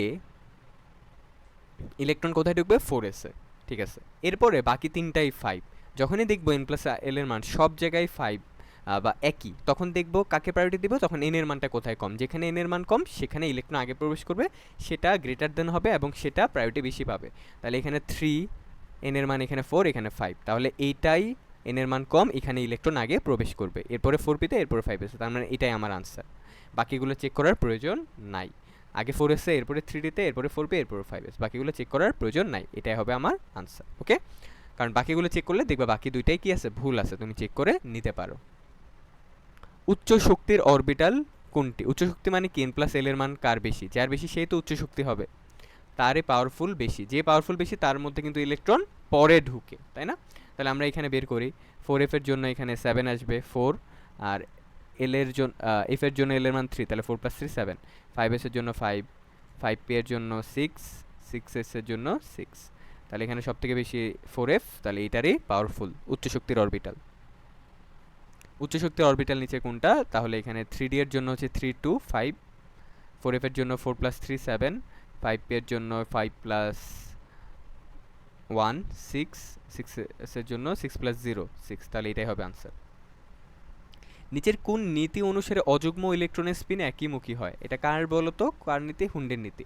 হুন্ডের নীতি থেকে আমরা পড়ছিলাম যে পরমাণুতে যখন ইলেকট্রনগুলো পরমাণুর অরবিটালে যখন ইলেকট্রনগুলো প্রবেশ করবে তখন অযুগ্ম বা বেজোড় আকারে যাবে এবং তাদের স্পিন কি হবে, একই হবে। যেমন আমরা দেখছিলাম পি, পিতে যখন ইলেকট্রন যায়, যে একটা, দুইটা, তিনটা, এই সবগুলারই কি একই শক্তি সম্পন্ন, সবগুলোই কি বেজোড় আকারে গেছে, যে একটা একটা একটা বেজোড় আকারে, এবং তাদের সবগুলো স্পিন একই রকম, এটার স্পিন যায়, এটারও একই স্পিন, এটারও একই স্পিন, হুন্ডের নীতি।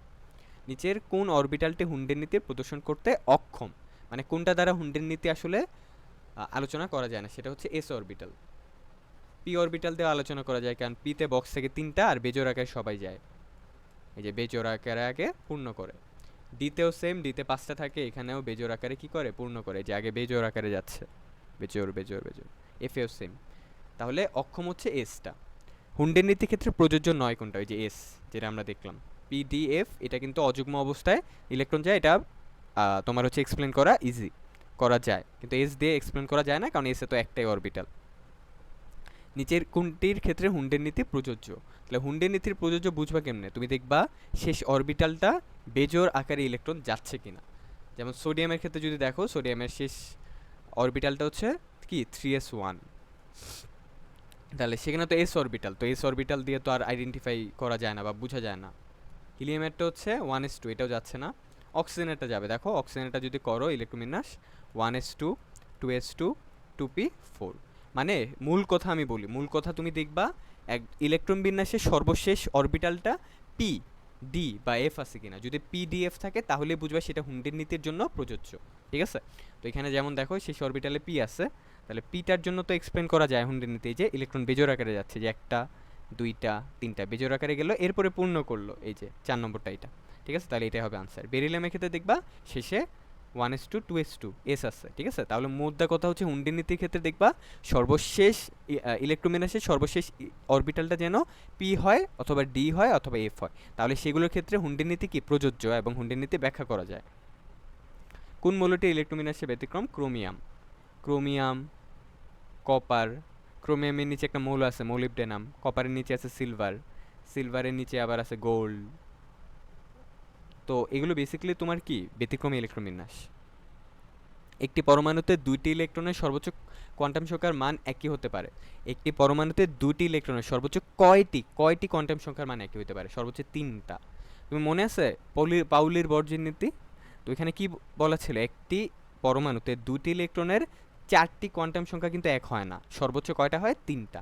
তাহলে এই যে এই 3টা, যেমন তোমাকে একটা এক্সাম্পল দিতে পারি, ক্যালসিয়ামের ইলেকট্রোবিন্যাসে যদি করো আর্গন আর 4s2, এই 4s2 এর জন্য তুমি ইলেকট্রন পাবা কয়টা? 2টা, একটা 19তম ইলেকট্রন আর একটা কি 20তম ইলেকট্রন, যেহেতু ক্যালসিয়ামের 20টা ইলেকট্রন। তাহলে 19তম ইলেকট্রনের ইয়া করে দেখো, তোমার হচ্ছে কোয়ান্টাম সংখ্যার মান বের করো, 4, এল এর মান 0 যেহেতু এস, এম এর মানও 0, আর এস এর মান কি +½ আর 20তম ইলেকট্রনের জন্য এর মান 4, এল এর মান 0, এম এর মান 0, আর এস এর মান কি -½ দেখো এন এল এম তিনটাই কিন্তু সেম, জাস্ট এস এর মানটা ডিফারেন্ট। তো এখানে এস এর মানটাই ডিফারেন্সটা কি করে মেক করে। তো দ্যাটস ওয়াই তুমি দেখবা যে 3টা কোয়ান্টাম নাম্বার সর্বোচ্চ সেম হয়, কিন্তু 3টা কোয়ান্টাম সংখ্যার সর্বোচ্চ সেম হয়, কিন্তু চতুর্থ কোয়ান্টাম সংখ্যার মানটা সেম হয় না। তাহলে এখানে আনসার হবে হচ্ছে কি কি তোমার হচ্ছে 3। কোন মৌলের ইলেকট্রন বিন্যাসে আহ্বায়ক নীতির ব্যতিক্রম দেখা যায়? তো ইলেকট্রন বিন্যাসের আহ্বায়ক নীতির ব্যতিক্রম দেখা যায় হচ্ছে, আমি একটু আগে দেখালাম, ক্রোমিয়াম, কপার, সিলভার, মোলিবডেনাম, এই যে এগুলা। Chromium, copper, molybdenum, silver, gold, এগুলোতে বেসিক্যালি ব্যতিক্রম দেখা যায়। তাহলে এখানে কপার আছে, কপারে আমার আনসার হবে। নিচের কোন নীতির উপর ভিত্তি করে অরবিটাল সময়তে ইলেকট্রন বিন্যস্ত হয়? অর্থাৎ ইলেকট্রনগুলা অরবিটালগুলোতে প্রবেশ করে, এটা কোন নীতির ভিত্তি করে আমরা দেখি? যেমন এটা হচ্ছে বেসিক্যালি হুন্ডের নীতি, তাই না? কারণ অরবিটালগুলোতে যে এ P X P Y P Z, এই অরবিটালগুলোতে ইলেকট্রনগুলো কীভাবে প্রবেশ করতেছে, তো সেটা আমরা বুঝি হুন্ডের নীতি দিয়ে, যে অযুগ্ম আকারে যাচ্ছে এবং তাদের স্পিনগুলো একইমুখী হচ্ছে। তো এটা বেসিক্যালি হুন্ডের নীতি। ভিন্ন ভিন্ন শক্তির উপশক্তি স্তরে ইলেকট্রনগুলো প্রবেশের ক্ষেত্রে কোন নীতি অনুসরণ করে? ভিন্ন ভিন্ন শক্তির উপশক্তি স্তর। তাহলে ভিন্ন ভিন্ন শক্তির উপশক্তি স্তর মানে কি? মানে হচ্ছে ধরো ভিন্ন ভিন্ন শক্তির উপশক্তি স্তর মানে 3s, তারপরে 3p, 3d, তারপর 4s, 4p, 4d, 4f, এইগুলোতে যে ইলেকট্রনগুলো প্রবেশ করে, মানে ডিফারেন্ট ডিফারেন্ট উপশক্তি স্তরে যে ইলেকট্রনগুলো প্রবেশ করতেছে, সেই নীতিটা, সেটা আসলে কোন নীতিটাকে অনুসরণ করে? সেটা হচ্ছে আহ্বায়ক নীতি। আমরা আহ্বায়ক নীতি অনুসারে জানি যে ইলেকট্রনগুলো সর্বনিম্ন উপশক্তি স্তরে প্রবেশ করে, এরপর এটা পূর্ণ করে ধীরে ধীরে উচ্চ উপশক্তি স্তরে কি গমন করতে থাকে। তো এখানে নানান ধরনের উপশক্তি স্তরে কি করে ইলেকট্রনগুলো প্রবেশ করে, তাহলে এটা হচ্ছে আহ্বায়ক নীতি, ঠিক আছে? আর যদি বলতো যে অরবিটালগুলোতে ইলেকট্রনগুলো কীভাবে বিন্যস্ত হয়, সেটা হতো হুন্ডের নীতি। তো এই দুইটাতে কনফিউজ লাগায় না। অরবিটালগুলোতে ইলেকট্রনগুলো অযুগ্ম আকারে যাচ্ছে, স্পিন একইমুখী, এটা হুন্ডের নীতি থেকে আসে। আর ভিন্ন ভিন্ন উপশক্তি স্তরে ইলেকট্রনগুলো প্রবেশ, সেটা আসে হচ্ছে আহ্বায়ক নীতি থেকে। নিচের কোনটি হচ্ছে আফবাউ নীতির বিকল্প রূপ, M+L নিয়মটা আর কি, ঠিক আছে, এটার মাধ্যমে আমরা বুঝতে পারি। যেমন আফবাউ নীতি অনুসারে যে একটা ছক্কাটা দেখছিল না, মনে আছে, 1s2 2s 2p 3s 3p 3d, ওই যে ছক্কাটার মাধ্যমে আমরা বুঝতে পারি কোথায় ইলেকট্রন আগে প্রবেশ করবে, এই যে। তো এটার বিকল্প রূপটা হচ্ছে N+L নিয়মটা দিয়ে আর কি, এটা দিয়ে বুঝতে পারি যে যেখানে N+L এর মান কম সেখানে ইলেকট্রন আগে প্রবেশ করে। নিকেলের কতগুলো ইলেকট্রনের ক্ষেত্রে N+L = 4 হয়? এখানে L = 1। আচ্ছা, তাহলে N+L = 4, এখানে L এর মান যদি 1 হয় তাহলে দেখো এখানে বলছে যে N+L, এই পুরাটার মান হচ্ছে 4, আর L এর মান যদি 1 হয় তাহলে N এর মান অটোমেটিক্যালি কত হবে বলো তো? 3। তাহলে এটা কি বুঝাইছে বলো তো? 3p, এটা বুঝাইছে 3p। তাহলে এখন বলছে যে নিকেলের কতগুলো ইলেকট্রনের ক্ষেত্রে 3p হয়? নিকেলের কতগুলা ইলেকট্রনের ক্ষেত্রে 3p হয়? খুবই ইন্টারেস্টিং একটা কোশ্চেন। যে N+L = 4, এখানে পুরাটার মান 4 দেয়া আছে, আর L এর মান 1, তাহলে N এর মান অটোমেটিক্যালি 3, তাহলে তুমি উপশক্তি স্তরটা পেয়ে গেছো, এটা হচ্ছে 3p।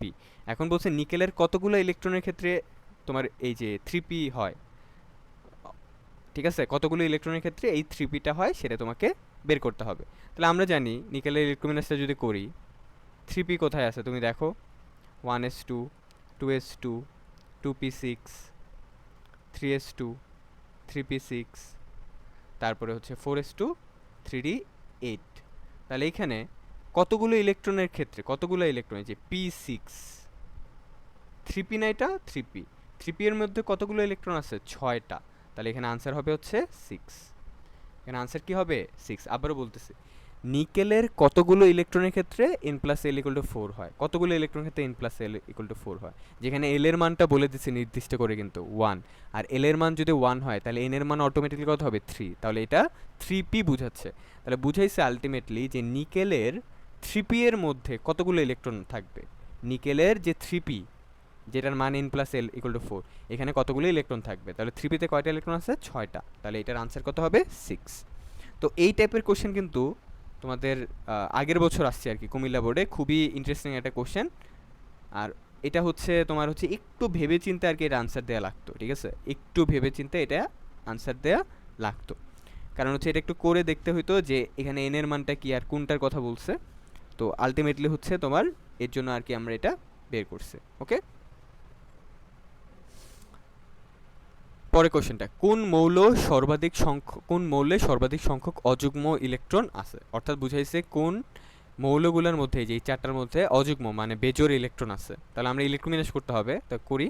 কবাল্ট হচ্ছে 27, তাহলে এটা শর্টকাট ইলেকট্রন বিন্যাস হবে আর্গন।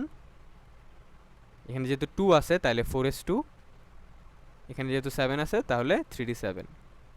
তাহলে এই যে 4s এ তো কোনো অযুগ্ম ইলেকট্রন নাই, তাহলে 3d-তে থাকবে। তাহলে 3d এর মধ্যে দেখি কয়টা আছে, 1 2 3 4 5। হ্যাঁ, তাহলে প্রথমে বিজোড় আকারে যাবে 1 2 3 4 5 6 7। তাহলে এখন অযুগ্ম আছে 1 2 3টা, তাহলে কবাল্টে আছে অযুগ্ম ইলেকট্রন 3টা। আয়রনে দেখি কয়টা আছে, Fe, আয়রন কত? 26। তাহলে এখানে আর্গন 4s2 3d6 হবে। তাহলে 3d6 এর জন্য এখানে বোঝা যাচ্ছে অযুগ্ম ইলেকট্রন 4টা হবে, তাই না? 1 2 3 1 2 3 4 5। তাহলে এখানে হচ্ছে 1 2 3 4 5 6টা, 3d-তে 6টা ইলেকট্রন, আর এখানে 4টা আছে। তাহলে আয়রনের 4টা অযুগ্ম ইলেকট্রন। আয়রনে কয়টা? 4টা অযুগ্ম ইলেকট্রন। তাহলে এখানে যেহেতু 4টা অযুগ্ম ইলেকট্রন, এখন হচ্ছে তাহলে আমরা একটু দেখি যে যেহেতু এখানে কবাল্ট এবং আয়রনের কথা শেষ, এখন হচ্ছে ম্যাঙ্গানিজ কত? 25। তাহলে এটা আর্গন 4s2 3d5, তাহলে 3d5, তার মানে ডিতে 5টা আছে, 5টা বিজোড় ইলেকট্রন। ক্রোমিয়ামেরটা দেখি, ক্রোমিয়ামের ইলেকট্রন ব্যতিক্রম, তাহলে আমরা এখানে দেখব 4s1 3d5। তাহলে ক্রোমিয়ামের কিন্তু এখানে বেজোড় ইলেকট্রন 6টা, কেমনে? 4s একটা, 3d-তে 5টা, তাহলে টোটাল কয়টা হলো? 6টা। তাহলে এখানে আনসার হবে 6। 6 মানে হচ্ছে ক্রোমিয়াম। এখানে আনসার কি হবে? ক্রোমিয়াম। এখানে আনসার কি হবে? ক্রোমিয়াম, কারণ ক্রোমিয়ামে হচ্ছে অযুগ্ম ইলেকট্রন 6টা। পরের কোশ্চেনটাতে যাই আমরা। ক্রোমিয়াম পরমাণুতে অযুগ্ম ইলেকট্রনের সংখ্যা কয়টা? আমরা দেখলাম 6টা, মাত্রই দেখলাম আমরা ক্রোমিয়ামে হচ্ছে 6টা। কোন ইলেকট্রন বিন্যাসটি সঠিক? কোন ইলেকট্রন বিন্যাসটা সঠিক এটা আমাকে বের করতে বলছে। এখানে কিন্তু আয়নের ইলেকট্রন বিন্যাস দেয়া আছে। কি দেয়া আছে? আয়ন। আচ্ছা, তাহলে হচ্ছে এটা আমরা একটু ফাইন্ড আউট করি। জিঙ্কেরটা দেয়া আছে, প্রথমে জিঙ্কেরটা করি। জিঙ্কের 30টা ইলেকট্রন না? তাহলে সে যদি 2টা ইলেকট্রন ছেড়ে দেয় তাহলে কি হবে? জিঙ্ক 2+, কয়টা ইলেকট্রন থাকবে? 28টা। তাহলে এখন জিঙ্কের ইলেকট্রন বিন্যাস যখন করবা তুমি দেখবা যে আর্গন 4s2 3d10, তাই না? তাহলে এখন তো জিঙ্ক বলে নাই, জিঙ্ক 2+ বলছে। তাহলে জিঙ্ক 2+-এর জন্য 2টা ইলেকট্রন চলে যাবে। এখন কথা আছে 2টা ইলেকট্রন কোত্থেকে যাবে? 3d10 হবে এটা। 2টা ইলেকট্রন কোত্থেকে যাবে? 3d থেকে নাকি 4s থেকে? সব সময় মাথায় রাখবা ইলেকট্রন বের হয় সর্বশেষ কক্ষপথ থেকে। ইলেকট্রন বের হয় সর্বশেষ কক্ষপথ থেকে। সবসময় মাথায় রাখবা ইলেকট্রন বের হয় সর্বশেষ কক্ষপথ, ইলেকট্রন বের হয় সর্বশেষ কক্ষপথ থেকে। তাহলে এইখানে 4s থেকে 2টা ইলেকট্রন যাবে, তাহলে এখানে হবে 4s0। 4s থেকে যেহেতু ইলেকট্রন যাবে তাহলে এটা হবে কি? 4s0, আর এখানে 3d10। প্রথম অপশনে জিঙ্ক 2+, আর্গন 3d10 দেয়া আছে, তাহলে এটাই হবে আনসার। বাকিগুলো কেন হবে না নিজের কাছে কোশ্চেন করো, কেন হবে না? 3d10 হবে, বারবার 3d0 লিখে ফেলছে, 3d10।